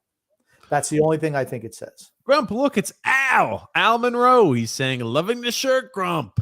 Thank you very much. Now, I happen to know Alex, and I know he's an Auburn fan. I think he's an Auburn fan. He is. Yep, and I know him, and he's also a huge Cristiano Ronaldo fan. Al is a big Ronaldo guy. He knows he's the greatest of all time. For Al, if you're still watching, I know that he hates Lionel Messi. He's a big Cristiano guy. Him and his brother, both big Ronaldo guys. Goon Goon Grump. TJ, what would it take for you to seriously don a Romanov jersey? Free. I guess here's the thing. If it was free, I would kind of wear it. I wouldn't even wear it out. I couldn't wear it out. The only time I could wear it was on this show if nobody could see the back of the numbers. I would be embarrassed. I'd be embarrassed to wear a Romanoff jersey in public. The only people who can wear Romanoff jerseys are maybe his parents and his fiance and future kid. That's it. Nobody else is allowed to wear a Romanoff jersey. If you do, you're going to get laughed at. That's not true. He can wear one also. Okay, true. So one more additional. But Drew L. Grumpy.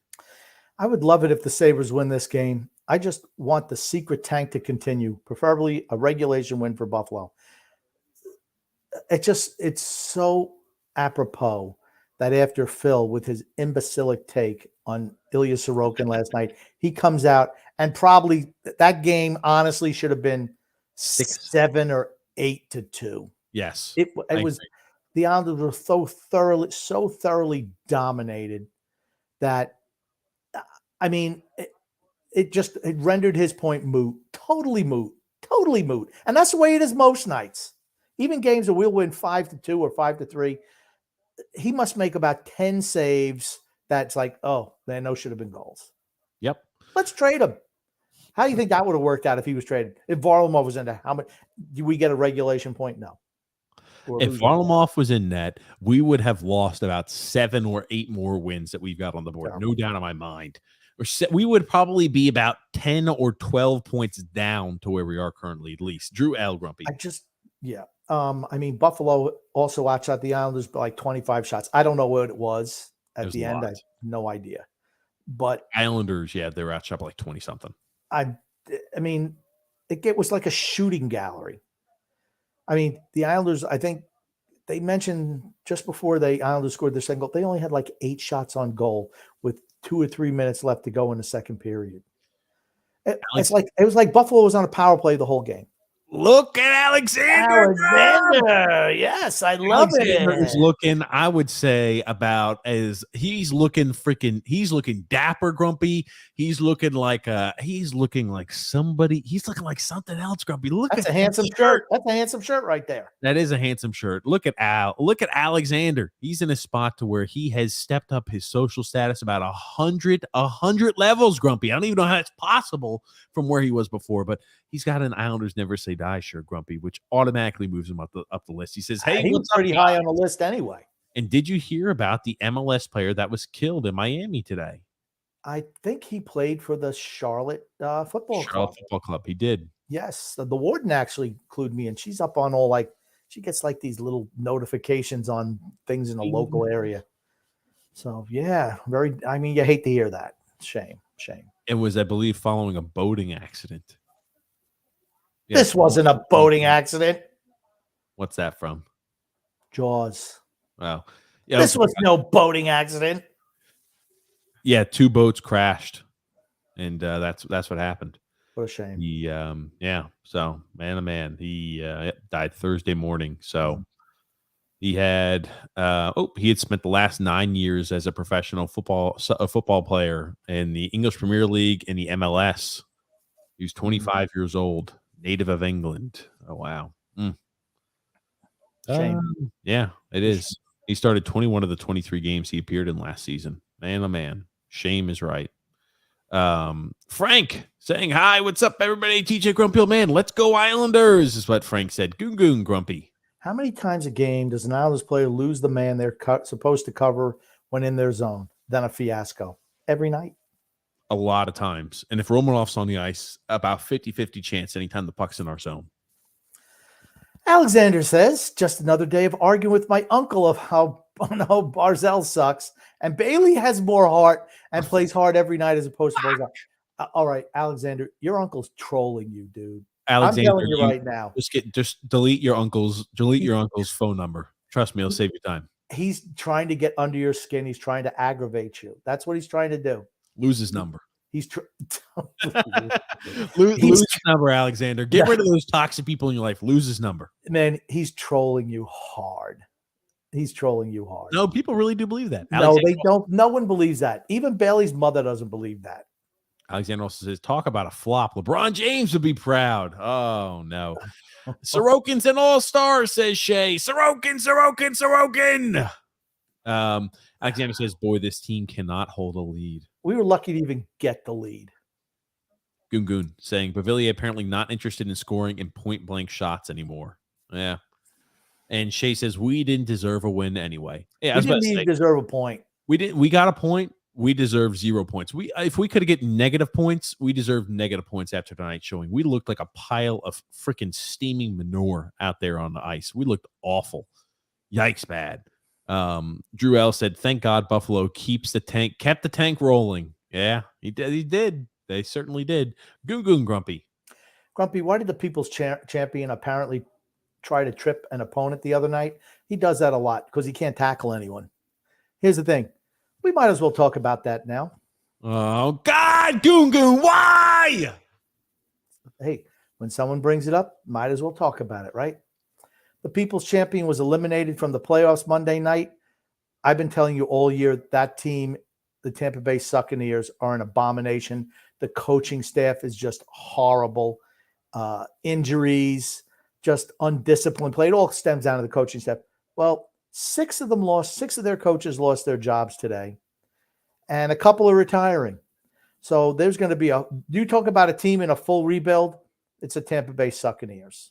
Todd Bowles gets one more year, and then he'll be fired because he's a buffoon as a head coach. The People's Champion will go somewhere else, and he'll revitalize his career. That's what will happen. They missed their 3 starting offense. The 3 interior linemen were all new this year, and they had a boatload of injuries. Their offense was simplistic, and that's why they lost. The People's Champion was very, very upset. You could see when they started coming back a little bit, you could see the life come back in his eyes. Then he throws a bomb down the sideline to a way open, way overrated Mike Evans right in his hands, and he drops what would have been a touchdown. And it's like, there you go. And the People's Champion just said, man, that's just the kind of year it is. I think you'll see him come back next year. He's going to be way better. You're going to see him have more weight on. I think the divorce thing and when it happened was really tough on him. They mentioned on the broadcast that the players in the organization, the coaches, ownership said he's only gotten kind of be back to who he was with the last 2 or 3 weeks of the season. I think, having those personal issues was a big weight on him this year. And then having a miserable team and an incredibly stupid coaching staff didn't help. It's like they just kept on. It's like the People's Champion. He's out there. He's running the race. And every time they start coming up, let's throw another 25-pound weight on his back. Let's throw another 25. By the end, he's crawling towards the finish line, trying to will this sad sack Buccaneer organization over the finish line. Just couldn't do it. Even the People's Champion couldn't do it. It's disappointing, but we knew it was coming. What else you have to say about Tom Brady, Grumpy? No more. He's the greatest of all time. And he's not watched. Show. You're going to hear people say, oh, he's finished. Look at that performance. Nope. You watch. If he goes, I think he's going to go to one of 3 teams, in my opinion, Raiders, Dolphins, 49ers. If the 49ers go to the Super Bowl or whatever, that won't be an option for him. But I think the Raiders and the Dolphins still are. Frank says, freaking Bavillier. Oh, Drew said Brady was just busy trying to deflate somebody's balls. Oh, Shay Grumpy.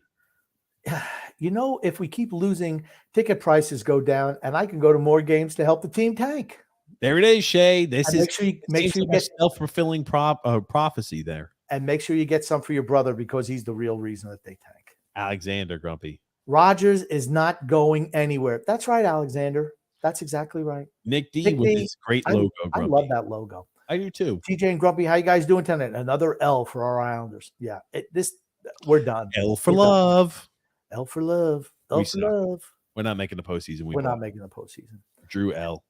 The Packers' biggest mistake was re-signing Aaron Jones. If they didn't re-sign him, I think Devontae Adams would still be in Green Bay. I think he wanted to leave. And here's the thing. When Rodgers, the selfish pig at the trough that he was, when he took all that money, he knew they weren't going to have enough money for Devontae Adams. Knew it. Alexander Grump. And that's all she wrote, folks. Islanders losing overtime. Got a comment here from Goon Goon Grump. Grumpy seemed amused with the Ron Mexico story the other night.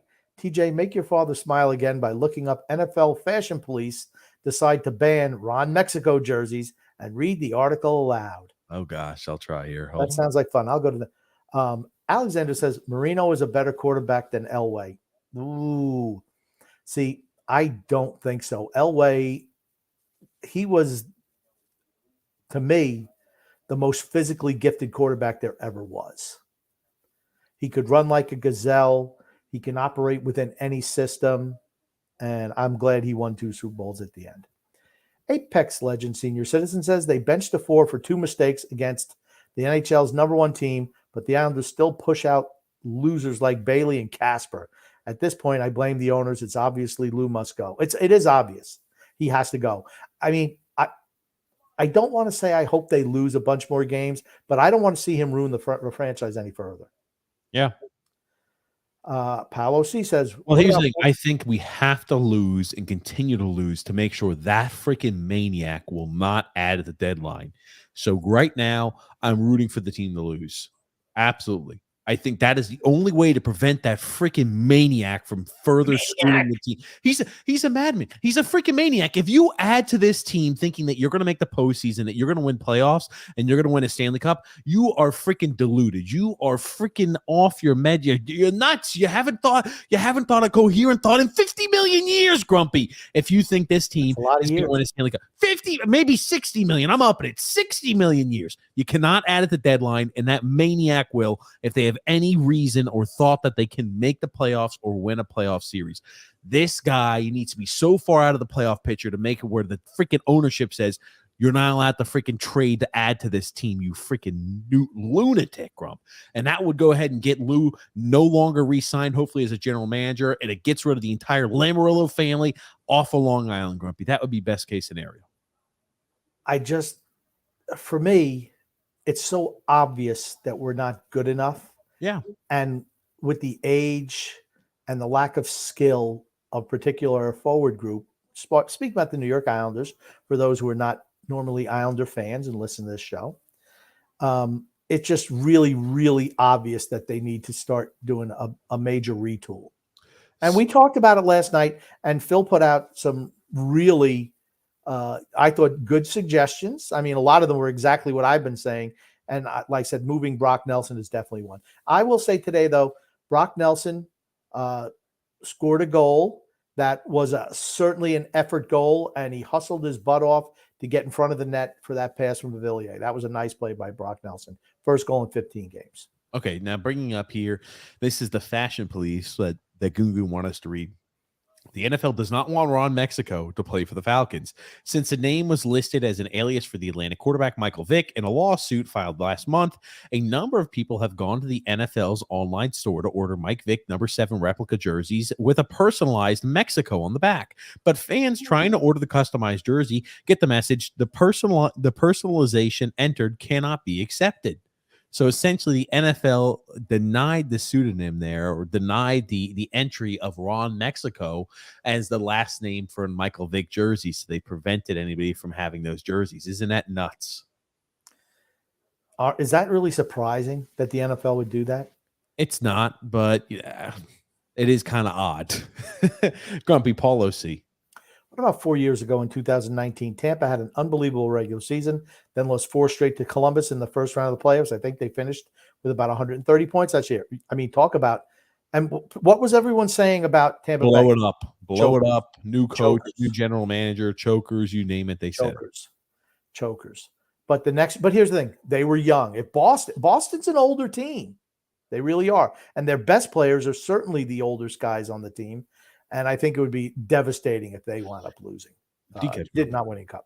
D-Cut, our pal from the Isles Misery Rated R Facebook fan group, says, fire TJ, hire D-Cut. Seems to be a common refrain. Alexander says, if it wasn't for the tuck rule, Brady would have never been what he is. I disagree. You don't be the greatest of all time. You know what I mean? The greats like that, no matter what you put in front of them, they're going to find a way to make themselves still elevate to the top level. Yeah. I mean, just Drew Licata. Phil and I need to start a Danny Dimes fan club called the Danny Defenders. Oh, God. TJ is a bald-headed jerk. D-Cut continues. Shay said, I'm not giving up on Romanov just yet. He's 22, give him another year or two. See, that's my thing. I'm absolutely give him another year. I don't know if I'll give him 2, but I'll give him 1. Drew said, TJ, there's no escape for you to BS your way and out blame on Grump. And out of the blame on Grump. You have both accounts with I have both accounts with post notifications on. The second tweet, the second you tweet or retweet, I see it. He says, there you go. Oh gosh. You always feel like somebody's watching. Drew Licata says 1 game closer to Fredo. I can't see that. I can't. At some point in time, you just have to say enough is enough, don't you? Joseph C. Joe C says, Grumpy, better Lorne Michaels series, Saturday Night Live or Kids in the Hall? I like the early Saturday Night Lives when, the original cast was there. I thought they were great. Kids in the Hall, very, very underrated, though. More crazy. Gungu says, Grumpy, who's funnier, TJ or Paulie Shore? That's a tough one because Paulie Shore is not funny at all, and TJ's just as bad. I'm hilarious, Grumpy. Drew L. You're the opposite of funny. As a matter of fact, I even asked the warden today. She's like, "Oh, how'd it go with the shirts?" I said, terrible. No one thought it was funny. People liked it. I cannot wait to get to these comments. Loving those shirts, Grumpy. Well, you could keep on reading them. There's none there that say loved it. None there that said it was funny. You thought it was funny. I said, yeah, it was a TJ production. I thought it was cute. I thought it was a cool little It was a cool little bit. It wasn't If funny. we didn't have a human calculator, it would have been funnier. But anyway, continue. Drew says, see, my dad would always make jokes about if I made a lame joke to mess with me. I would always ask him if the joke was funny, and he would always say, no, but you're funny looking. He hated that. Drew doesn't like it. D-Cut. I slept like a baby last night because he listened to the podcast with Phil on it. That's why. Frank Corvino says, Isles girl, I think, is ready to give up on this team. We'll have to get her on soon. If we're going to have to talk her off the ledge, Grumpy, we're going to have to be positive. Yeah, I like Kim. She's a nice girl. I do too. She's nice. Drew Licata. I wonder if Greg Roman worships Catholicism. Then I would be Roman Catholic. Then he would be he'd be Roman Catholic. Now, see, Drew probably thought that was funny. You know what your dad would say? That's not funny. Drew, I find that very funny. Keep up the good work. The D-Cut says the human Ambien is the only nickname for Phil. Oh, man. Frank Grumpy. So much for the Islanders winning tonight for my birthday. So, damn them. Happy birthday, Frank. Happy birthday, Frank. Drew L. We Hoopin' was the reason Greg Roman left. That's that kid, right? Who lives up in his mom. Drew L. I need all the Wee Hoopin' fantastic clips where he was freaking out because Grumpy loves Wee Hoopin'. Alexander Grumpy. They are letting Lamar pick his own offensive coordinator. That's interesting. I don't know who could be better than Greg Roman was for him. Maybe he doesn't want to run the ball, but he's not extremely accurate. I mean, he's got a cannon for an arm, but still. Oof. Anthony Rizzi says Olsen is currently with the Rams. He used to be the OC with the Raiders from 2008, 2021. Very familiar with Carr. Interesting. Okay, yeah, I'm seeing it. Yeah, I'm seeing an Olsen. He's a quarterback's coach. Maybe I don't freaking know. We'll figure it out. There's a whole bunch of Olsens out there. Drew L. Grumpy. Effing Jets fans, yes, we're relevant, except a 7-10 record is considered relevant. Sooner or later, TJ will become a Danny Defender. Not happening. Not happening. Danny Defender should be me and Phil's Danny Dimes fan club. Well, then you got 2 members of the club. Oh, at midnight, Frank turns. Okay. He has birthday. Well, happy early birthday, Drew L. Grumpy. Anyone who speaks badly of thy holy Daniel Jones will hear noise from the fellow Danny Defenders. Oh, gosh. Alexander, send that to us. We'll show that on Sunday, because we still have to talk about this week's NFL matchups. So we're trying to get some comments, talk about the NFL matchups. Frank says, I'm a Jets fan. And I argue with G-Men moron fans when they were knocking.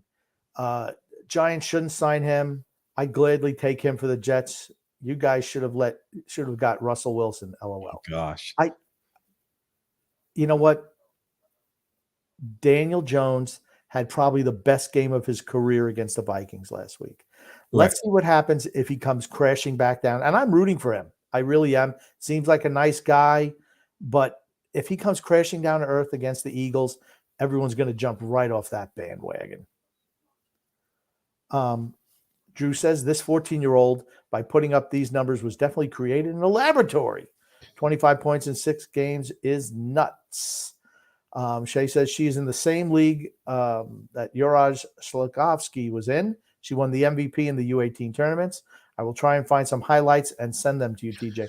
This reminds me of Sid Finch, where Sports Illustrated did a story on this incredible pitcher, Sid Finch, who was supposedly the Mets' newest pitching phenom, and he'd throw the ball 163 miles an hour, but they didn't have film on him, and it was all an April Fool's Day joke. I'm not saying this is, but it seems like it. Okay. Yeah, no, she sent videos. I'll show you afterwards here, Grumpy, because she sent a few, and we'll get to look at them. Drew L. Grumpy. TJ's piss is the piss that seeps into the Ontario water. Oh, gosh. There it is, Anthony R. Yes, Drew. Islanders need to tank the rest of the season. Tank so Lou is definitely fired. Amen to that. Don't you think he's coming to maybe he's coming to points like, you know what? I don't need this anymore. We're not good enough. Hopefully. I mean, at some point you have to just step down, but do it early enough, like right away. Drew says TJ didn't scroll up and saw that I had previous memes as well as from yesterday I sent. I don't know. Anthony R says, "Hi, fire Phil's, hire Rizzy." I like it. There it is. TJ and the boring baby Phil going through every Sorokin start last night said podcasting back 10 years. And D-Cut, you heard me trying to get them off of that. They don't get it because they're so not entertaining, the two of them. The two of them together, it's like, stop. Just stop. We loved it. D-Cut, you love that. My little brownie. TJ, I commented yesterday that you did not escape the bathroom once in the entire 3.5 hours. Now we know you can hold it. I went to the bathroom 3 times. I think it just wasn't noticed because it was Phil and Grumpy talking the entire time. So it wasn't like I wasn't missed. I definitely used the bathroom. They started talking Giants as soon as I went to the bathroom the first time. I definitely used it 2 or 3 times. Stephen Porter says, who's Ronaldo? Does he have a cod skin? He does. Stephen Porter, he does. He does have a cod skin. You just have to look for it really hard. You can find it in the Al Nazir. Alexander Grump. TJ, I found Grump back in the 70s. Check out that GIF. I'll send it there. Here you go, Grumpy. Alexander is your classic kiss ass. Oh, no. Is that nice? Man, D-Cut's, man, he's mean. D-Cut's, here's the thing. I've noticed when the Islanders struggle, D-Cut gets a little mean streak to him. Gets a little feisty. He does get a little angry. Fire TJ. Hire Alexander's uncle. I like that. Oh, no. Now that's good, D-Cut. That's funny. Oh. Mean, but funny. See, that's Son X type of humor. Oh, there he is. There it is. That's what Alexander said you looked like back in the 70s. Yeah, man. That's right at the beginning, too. That's the opening scene to Staying Alive. Look at this. Oh, frustration is a wasted emotion, Lane Lambert. Oh, my God. Grumpy, a favor. Can you move that power strip over a little bit so we can fully see it again? No. TJ, on offense, we look great. We had many open nets. I don't know about that. I don't know. I thought we looked incompetent. I thought we were dominated across the board today. Frank Grumpy. Bowles and Adam Gase are the worst. Adam Gase is a good offensive coordinator. That's where he should stay. My little brownie says 70s designer jeans, Grump. Love it. Did you own Calvin Klein's? Pop culture history for you, TJ. His and Gloria Vanderbilt's were the first designer jeans. Who's Gloria Vanderbilt?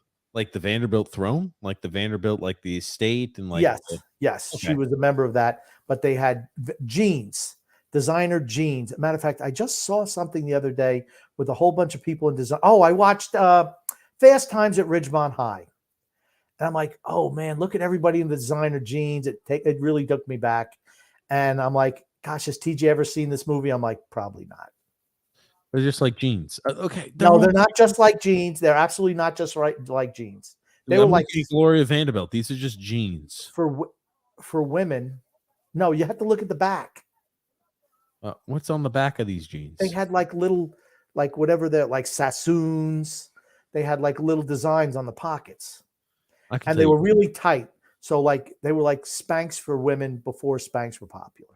Oh God! Here, hold on. I'll pull up. Oops. Uh-oh. Sassoons. The Rangers, I remember, did a whole bunch of Sassoon commercials. They put Phil Esposito in some Sassoons, but Ron Duguay was the guy they were pushing. Yeah, man. Designer jeans. You had a little walk, a little strut. Everybody had a little strut when they walk. Grumpy, it's almost like I can hear there's some background noise going on. It's almost like there's a TV playing. Okay.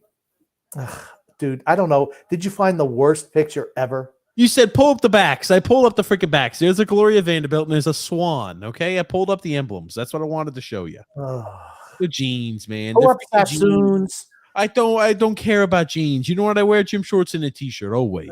Calvin Klein's. I mean, gosh. Okay. D-Cut says TJ doing his best Phil impersonation when Grump talks about Brady. Impression. Yeah, sleeping. I was like, Drew L. Grumpy. The so-called People's Champion played scared on Monday to Grumpy. Oh, shit.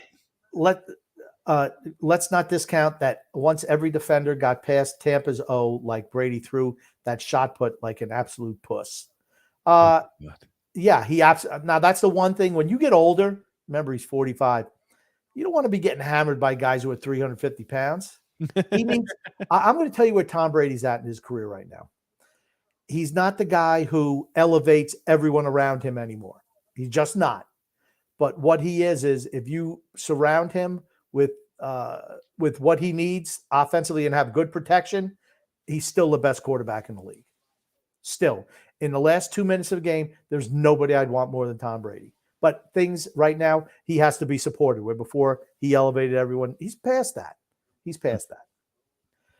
Gungu says, Grumpy, which NFL coaching roster sucks the teat worse, the Jets or the Bucks? Well, right now, I'd have to say it's the Jets because, well, no, Todd Bowles is still there because there are no coaches in Tampa Bay. So that would mean that the Jets sucked more. But Tampa Bay's, they're disastrous. They're going to go back to being the Succaneers. The People's Champion brought them to relevance for a couple of years. Now they're going to go right back to suckitude. D-Cut Grumpy. TJ, why would you wear a long white sleeve shirt under a black tank top? Why would you do that? Because he's saying my skin is so pale, Grumpy. It looks like a white t-shirt. I figured you didn't get it originally, but I'll spell it out. Goon Grumpy. How many more years can the People's Champion play? Jets Jets? I can't see him going to the Jets. Can't see it. 1 or 2 tops. That's it. 1 year. 1 year left. I don't think he wants to go out the way he went out last night. That much I will tell you. He's a guy, I hope he's not, but I have a feeling he's a guy that they're going to have to drag off the field. D-Cut Grump. TJ showing his lack of professionalism again by his constant yawning. I do what I can. Here you go, Grumpy. Frank. No, TJ, you're rooting for them to lose because you're a Rangers fan. LOL. I'm not a Rangers fan. Oh, good gracious. There. He keeps saying he's not a Rangers fan, but he sure seems like one, doesn't he? Drew Licata, bro. Drew says, what TJ just said about Lou is exactly what I'm thinking. That's why I'm rooting for the tank. I just hope the owners let him go. Frank from Empire State says, good riddance to the Lamarillos. It's amazing how much respect Lou gets for stuff he did in the 90s. And today, what we have done for me lately world we live in. It's a what have we done for me lately world. I mean, here's the thing. That's exactly right. He's living up. I mean, you could say that the same thing about Brady, right? But Brady still produces and Lamarillo doesn't. That's the difference. Drew Licata says the Islanders media matrix is the only one that talks highly of Lou. Nobody else does. He's done. And there's nothing wrong with that. I mean, everybody's time comes. Everybody. You know what we're going to start doing? We're going to start transitioning to talking a little bit about the NFL playoffs and kind of what that looks like, Grumpy. We want to talk a little bit about the upcoming matchups we're going to be seeing on this Saturday and Sunday.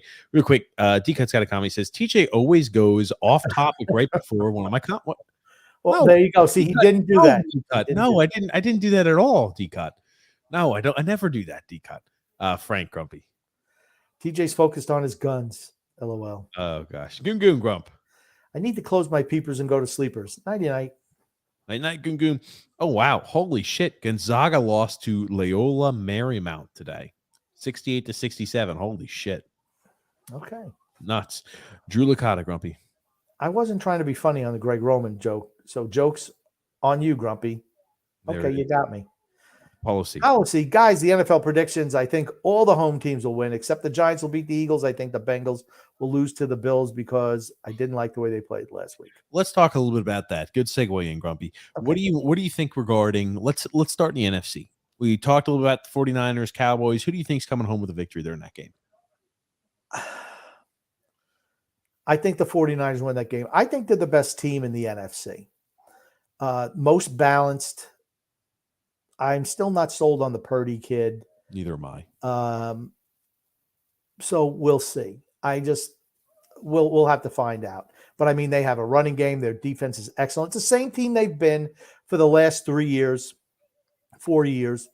And they're a quarterback away from winning a championship. Just that plain and simple. Is Brock Purdy the guy? I don't know. Maybe. Probably not, but maybe. I mean, we're going to find out more. We're going to find out more about Brock Purdy as he continues to face tougher teams. It's that simple. Yeah, because they really haven't played anyone tough. Tough defenses, right? Yeah. You can face a tough offense, but it's not going to affect the quarterback play. But I'll be interested to see how he plays against a stout defense against the Cowboys. Cowboys have a good defense now, Grumpy. I think the 49ers are going to win too. I think the 49ers, it's the 49ers game to lose. And the same thing with the Eagles. The Eagles defense is tough.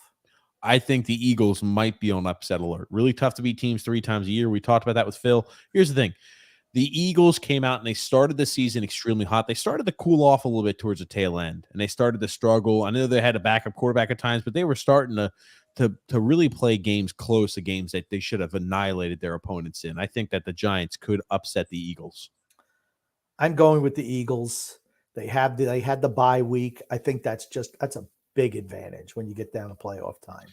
So okay. I'm going to pick the Eagles over my beloved Giants.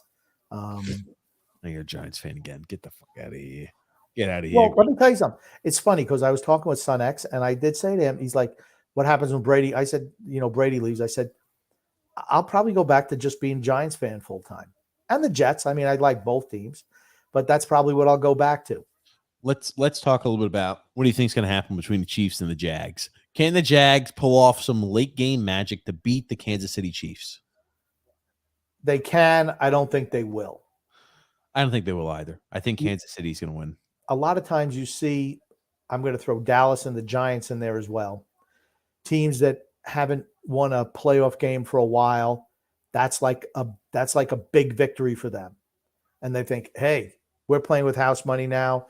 But you know what? We've accomplished our goal. Dallas hadn't won a playoff game in 30 years. Mm-hmm. I mean, it's been forever. So, you look at that and it's like, oh, they got the monkey off the back. They were like celebrating like they won the Super Bowl. Dude, you won the first playoff game. There's still 3 more to win a championship. That's the reason I don't think they're going to win against 49ers. And let's talk a little bit. I think Kansas City Chiefs are winning. I think those are points right now. There is something interesting I want you to watch on the Jags, which does give me a little bit of hope that they've got the right mentality. Maybe not to win, Super Bowl this year, but definitely down in the future. I think they've got the right mentality. They have the right leadership. I'll pop that up here in a second. But let's go ahead and talk about that last matchup. We're going to get the rematch that everybody wanted to see on that Monday night before the Damar Hamlin injury. We're going to get Cincinnati against the Buffalo Bills, Grumpy. Who do you think's winning that matchup? Buffalo. Okay, Buffalo wins. I would have picked Cincinnati, but Cincinnati's got 3 injuries the last game to their offensive line. And I think Collins got injured, I think, the game before too. Right. And then two guys got hurt last week and are going to be out. I think that is the difference in that game. I think Joe Burrow is, I don't want to say more clutch, but I'm tempted to say more clutch than Josh Allen. He is more clutch. I think Josh Allen sometimes thinks he's so superhuman that he takes chances and he's a little reckless, like Brett Favre used to be, more than he has to be. And I think that could be his downfall, but I don't think it's going to be this week. I think Buffalo's on a mission. I mean, the Hamlin kid, I just think Buffalo's on a mission. I think Buffalo loses Cincinnati. Okay. I just don't think they've got the it factor. I think they're a team that loses every single close game they play in. And you're right. I think that Joe Burrow is much more of a clutch quarterback than Josh Allen. They've got the clutch gene to it. And look what Cincinnati and Joe Burrow was able to do last year with no offensive line. I think their offensive line, even as decimated it is still better than last year's product. I feel like the Cincinnati Bengals will beat the Buffalo Bills. But this is go ahead, Grump. I was just going to say on that Monday night, I picked Cincinnati to win that game. Okay. I thought Cincinnati. I just think they've had the injuries to the offensive line, which is going to hurt at the end of the day. Okay, and this is what we I know I told you again, they had a shittier offensive line last year, made it further, but whatever. This is what I wanted to show you about the Jags regarding the leadership, and I think that this team and this franchise is headed in the right direction. This is as they were down 27-0, I believe. Just listen to what the leaders on this team said. They kicking our ass. Trying to change it. We're kicking our asses. One play though. Get it all back in one play. It's one play at a time. 28 seconds to play in the half. Chargers, they lead it 27-0. Dropping is Trevor. Looking. Fires back in the end zone. That ball is going to be caught for the touchdown by Evan Ingram. All right, watch the start. They have roared back from a 27-point deficit. How good is that? My goodness, what has happened in Duval County? It's been equal parts comeback and equal parts collapse. The same way we stayed the same, we're getting our ass kicked. Stay the same right now. Let's go. So here we go. Gigantic play here. 4th down and a half yard. Boy, they have bunched everybody up in there close. They run the ball with ETN, tries to get the corner. He does. 35. Man, 26 put such a bad angle on that play. Yep. Man, he's got to maintain. He and 45 both need to maintain. All you need to do is maintain edge. That is your job on that play. They both pinched in, and that's what caused it. I mean, yeah, you like to hear that from your quarterback without a doubt. I'm just saying, right? Like when you hear things like we're not going to win this back, you talk about the leadership, right? Yeah. He's not a guy over there who's like, oh, it's like somebody just shot my dog when you're down 27-0, or it's like, oh, okay, let's pack it in, guys. Let's get ready to go home. I mean, you see the leadership there. You see the leadership amongst the players. Trevor Lawrence is a young quarterback, second-year guy. He's got the it factor. We talk about the it factor. He's got it. You don't see him get too high and too low, which is so important. Yeah. So important. Level-headed out there. Alexander Grumpy. TJ, I sent you highlights of that girl Shay was talking about. I've got those too. I'll look at those, and I know that Shay sent us some, so we'll make sure Grumpy and I look at those after show. But Drew says, I feel your pain, D-Cut. Sounds like Lane Lambert quoted Andrew Tate. Oh, gosh. Shay, Grumpy. You just have to laugh at what Lambert said. He's full of BS. I think so. One of the members of my family worked for Spanx, and they were very high up before they retired. Very Spanx, nice. Grump. Thanks. Hey, it's a godsend to women. Drew Licata. Who says, oh, TJ, I don't know if you've heard what happened to Antonio Brown's Snapchat story. Oh, God. But it was unintentional, hilarious, and gross. All I'll say is you can describe it in a PG way, but don't show the image. Oh, fuck. I can only imagine. Hold on a second. I'll let you continue reading comments, Grumpy, as I'm pulling that up, okay? Okay. I think Lame is over his head. I think he's second on the chopping block when hopefully Lou is fired. Yeah, here's the thing. If they bring in a new GM, guess what? The coach is going to, without a doubt. Oh, God. He had an explicit picture with a mother of his children on his Snapchat. Well, you don't have to worry about me putting it up there, but they sent some explicit photos of him naked. Oh, God. He also was poaching. Oh, God. I don't know if that's a real picture of Giselle Munchin, but he definitely poached the picture of her, I think. Frank from Empire State says, I could see Brady go to the Jets to stick it to Belichick. I don't think. He said Belichick, not Belichick. Well, I know what Andrew L. Grumpy. TJ, please pull up the All-Star jerseys that are fugly. I'll pull those up here. We need a live podcast in the parking lot of UBS. Let's do this. D-Cut says, amazing how the Chargers GM said that they never considered firing Brandon Staley. But Joe Lombardi, the offensive coordinator, was the scapegoat. You scored 27 points, and he's a scapegoat. No, the head coach needed to go. The head coach absolutely needed to go. The Chargers made a mistake, and they're going to pay for it. They're absolutely going to pay for it going forward. I feel bad for Justin Herbert. Just terrible. Hold on. So they said they're going to keep Staley. Yes, Staley's staying, but they fired. The scapegoat was Joe Lombardi, the offensive coordinator.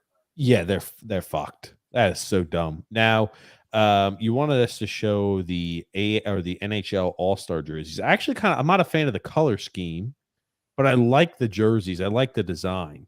It's like a throwback. Yeah, the colors are terrible. It should have been the purple, the way the old 94 jerseys were.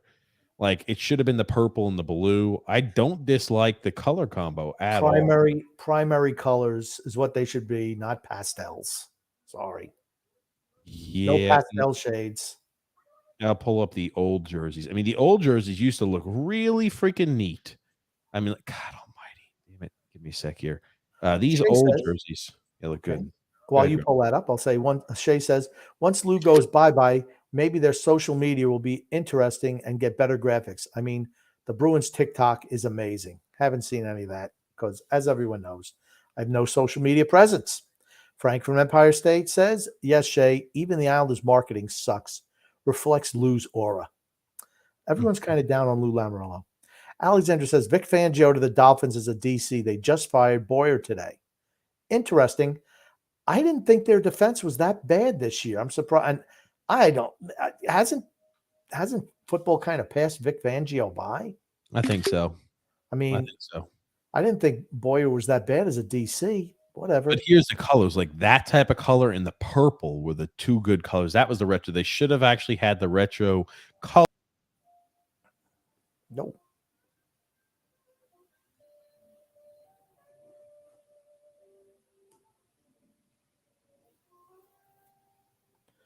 Well, I don't know if I'm on the show or TJ just gone, but I'm going to read some more comments. Did you not freaking know? I didn't.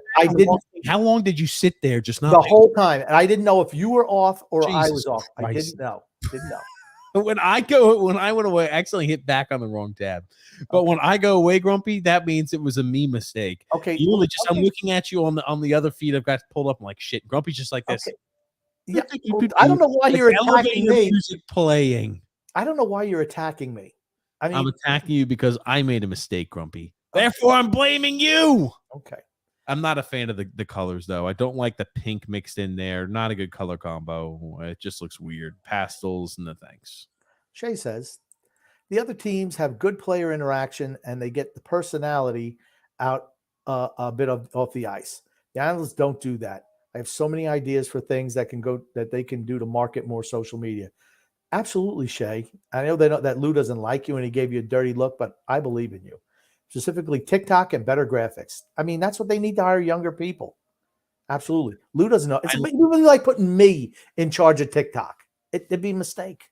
I know we've showed this one before, but Drew L sent this to us again here saying, look, it's the Chargers, Grumpy. Look at that. The Chargers uniform. They're like the Atlanta Falcons, the choke artists themselves. Very true. I love football team logos, though. I think they're great. I will say this here, Grump.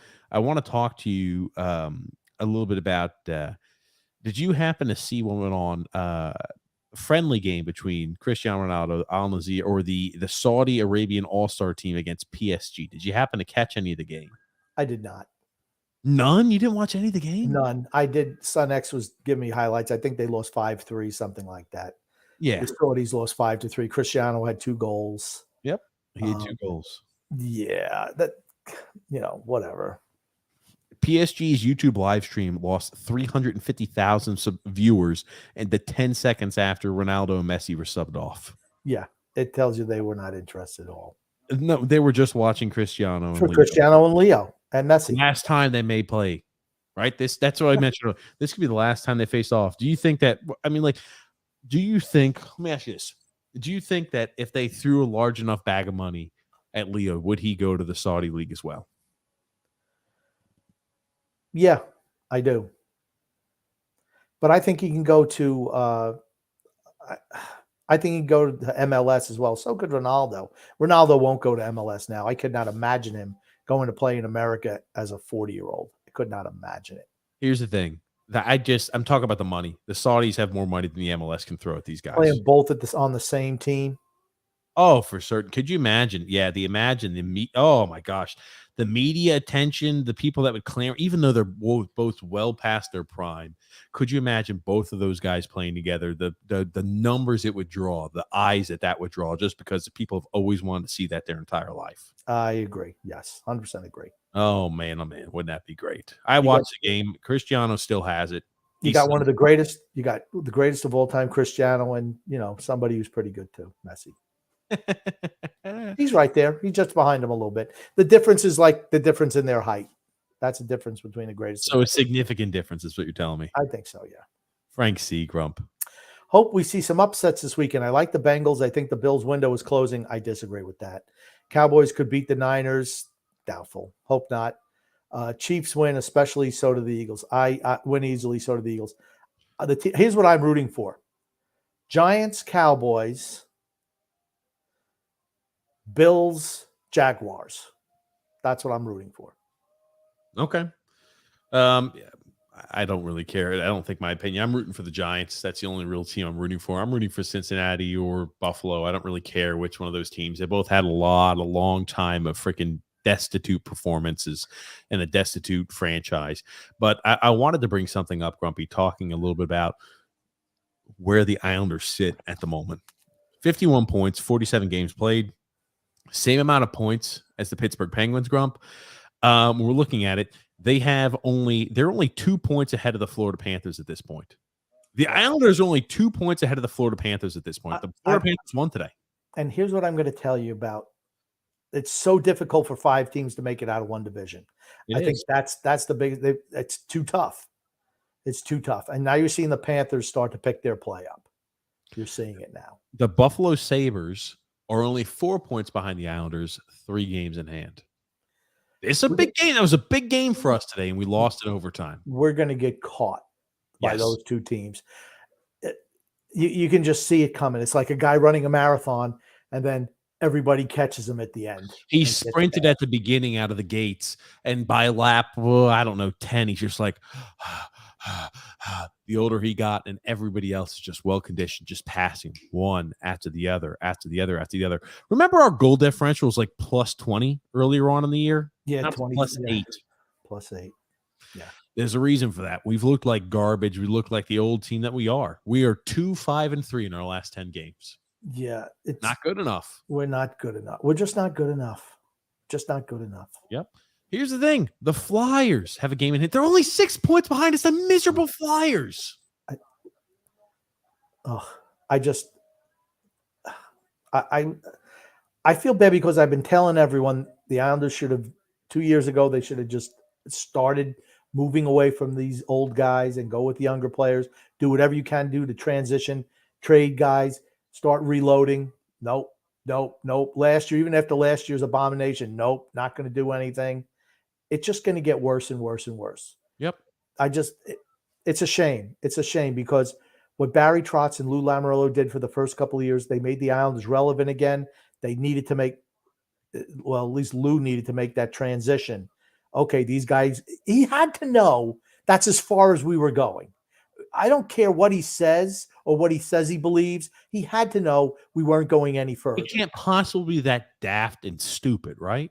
To think that, we were ever going to beat Tampa Bay. It's never happening.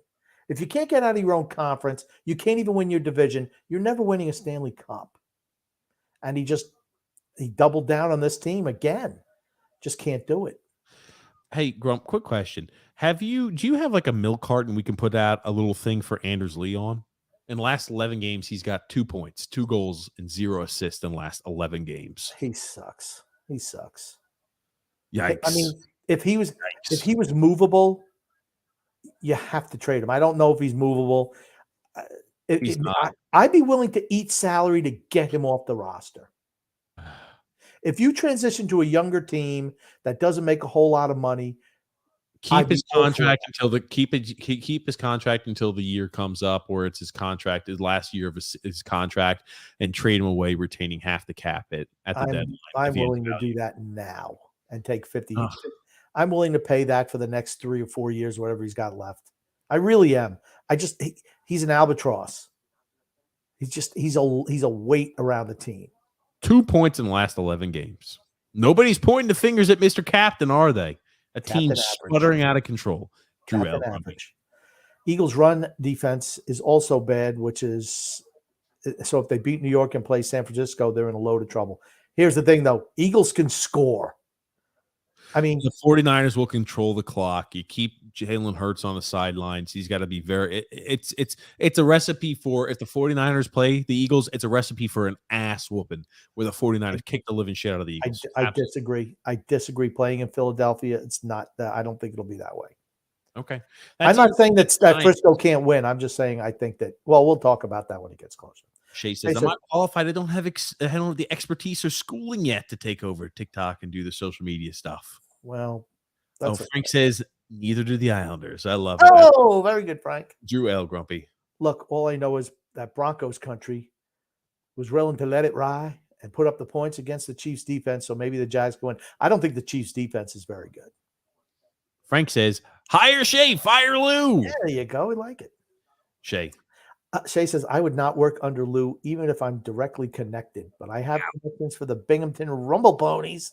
So that's a possibility at some point. The Rumble Ponies. There it is. D-cut. Bengals got screwed. This game should be in a neutral site. I agree with that. Yeah. I do. Yeah. Shay Grumpy. Also, the Islanders need to stop with the Mario noise after they kill the penalty. It allows the opposing team to know when they're out of the box exactly. Yeah.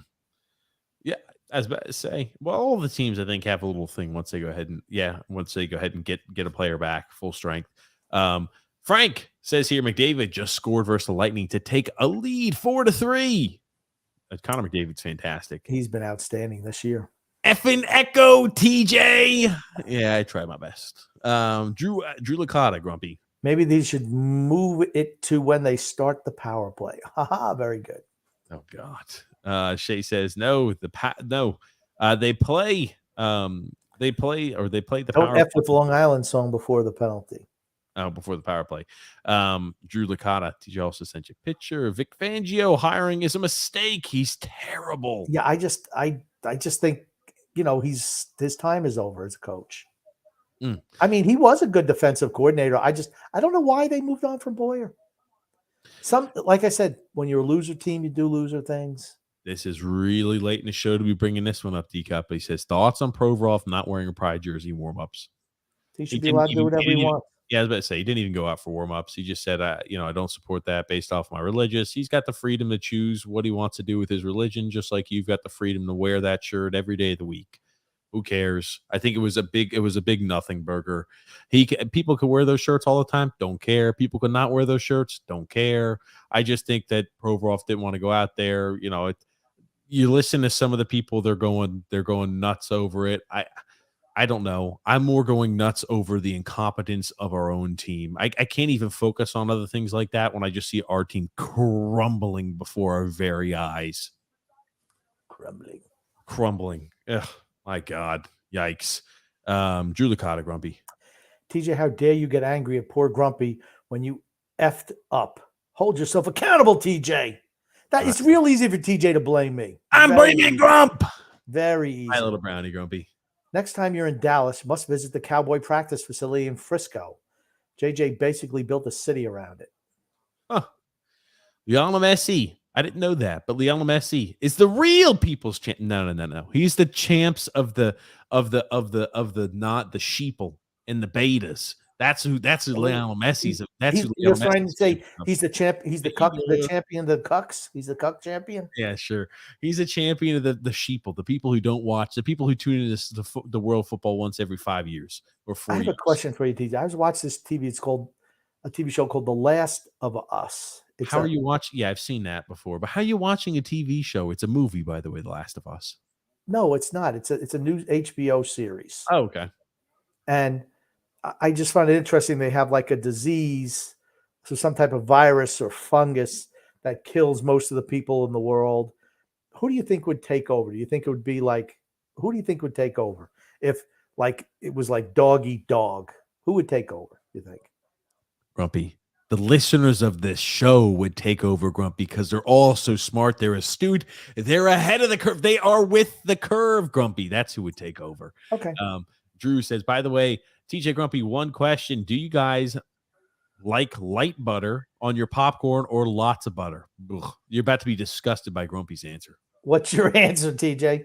I like a moderate amount of butter. Lots of butter. Lots of butter. Absolutely. Lots of butter. Makes me want to throw up. You have to, you go to a movie, you get popcorn, you got to have butter on it, period. Okay.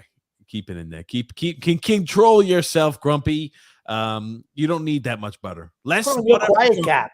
Put on your quiet cap, little fella. No butter for Grump. Extra Frank butter. says, I'm not defending Lee anymore. He's aging fast. In 24, Scott Mayfield is sucking a little bit more and more. I think it's because he's paired up with Romanoff, who looks miserable. Everybody looks bad when they're with the Romanoff. Everybody. Yep. He went on a streak where he was somehow able to spackle together Romanoff's mistakes, but it's just too much to ask for at this point. I'm going to tell you what. A lot of people, Noah Dobson today was playing on penalty kill and looked damn good. Really good. Yeah. It's the partners that he's been paired with that has made him look bad because he tries to do too much. Boychuk, Green, Chara, Romanoff. You do the math. Every single one of those defensemen were cashed in shit by the time he played with them. He doesn't play with anybody who's worth a damn. Romanoff. He's awful. I've given up on him. I've been giving up on him I gave up on him the freaking moment we traded for him. Drew Licata, Grumpy. If Philly plays Frisco, San Francisco's front seven will expose another fraudulent pro bowler, Miles Sanders, and then will force Hurts to throw the ball. Yep, I think that if San Francisco plays Philly, they're going to take him behind the woodshed, Grumpy. Absolutely. We'll see. Drew also says loser franchises like Denver's keep bum coordinators like Pat Shurmur around. How has he not been fired yet? Isn't he dead? Stop. I mean, who was the Shurmur who passed away? Wasn't it Pat Shurmur? Give me a sec here. Pat Shurmur is still alive. Okay. There was a Shurmur who, maybe it was Fritz Shurmur who passed away. Pat Shurmur is 57. Maybe it was Fritz Shurmur who passed away. His dad. It's funny isn't it funny how, football coaches and, all that stuff, their kids are just as talented as they are. They can all be coaches too. Isn't that amazing? His uncle is Fritz Shurmur. His uncle died in 1999. So, okay. Yeah, I'm not so sure about that one. But yeah, it's crazy. All these people it's like football runs into family for all these people. They're the only people who have both of Belichick's kids are coaches for New England. You know what? It's like Fredo. I didn't know Belichick had two kids. All I know is this one kid's doing the Brian and Steve. That's Steve who does that. He's doing the tongue shit. Brian and Steve Belichick. Somehow they are coaches. I don't know why they don't get offers from other franchises. I don't know why Fredo hasn't gotten offers from other franchises. If you listen to Lou, he's supremely talented in that role. He's pumping his kid up. I never hear Lou complimenting anyone. But man, Fredo, they're talking about other young gentlemen. Well, we got a great one here in Fredo.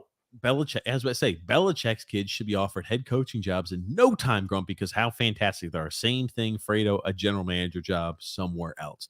But Shea, Grumpy. I don't think every team has the sound after the PK, but even if every team does, we shouldn't. Fair enough. I disagree. Think most teams do, though. I think most teams do. D-Cut says millennials can't multitask. Our country is screwed. Our country is effed, Alexander Grumpy.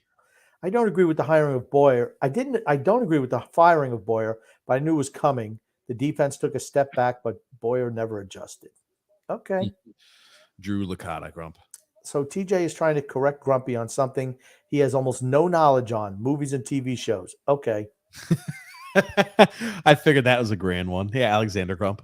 Vic Fangio will be a good D coordinator for us. We got a lot of young talent on the Dolphins D. Christian Wilkins is a top 5 D tackle league. He's outstanding.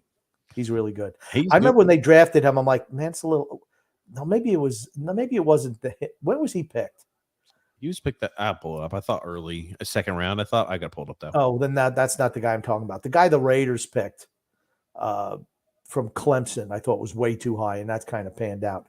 I don't know when Wilkins would pick, but I thought he might have went a little bit too early as well. But that's not the case because he can absolutely play. He's really good. Maybe you're thinking about Jalen Phillips? Question mark. No, doesn't matter. Doesn't matter. Okay, I'll pull it up here. Christian Wilkins was 13th overall. I'm sorry. Okay, for a D tackle, that might have been a little bit high, but he's been great. Can't complain about that. Or Donatello would be good for the D. Okay, maybe. And not Donatello the Ninja Turtle. Drew Licata, Grumpy. Speaking of Dobson, Phil tweeted that Darlene is who the Islanders fan wish Dobson is. Rasmus Dahlin is a top 5 defender in the NHL right now. I mean, I think Darlene's really good. I think highly of Dobson too. Dobson's like top 20, maybe top 30. I think a guy like Rasmus Dahlin's top 5. Absolutely is. I think top 20. D-cut. Where is that clown, Mr. 820 goal scorers, Andy Francis now? We're going to have him on the show. We'll have He's in the cricket farm. He's in the cricket farm. Drew Licata, Grumpy. Also, I petitioned for Grant Hakeem to be back. Hey, we're reaching out. We're getting everything set up here. We want to start having guests on the rest of the season. It's going to be a fun remainder of the season on the Islanders Never Say Die show. Grumpy, what do you want to say before we wrap up today's episode of TJ and the Grumpy Old Man? I want to say love and laughter to everyone who listens and even those who don't, from TJ and the Grumpy Old Man, and go Giants. Thank you, everybody, for tuning in and listening to the show. We'll be live with you this Sunday, 8 p.m. Eastern Standard Time. Let's go, Giants. Hopefully you have a great Friday, right? Hey, the weekend's on the way. Hopefully you have a great Friday. We'll see you guys then. Thank you so much, everybody, for tuning in. And thank you, as always, Grumpy. My pleasure. That's right. Hold on. Hit the thumbs up. Frank says, absolutely hit the thumbs up. Thanks again, Frank. Thank you, everybody, for tuning in. And thanks again, Grumpy.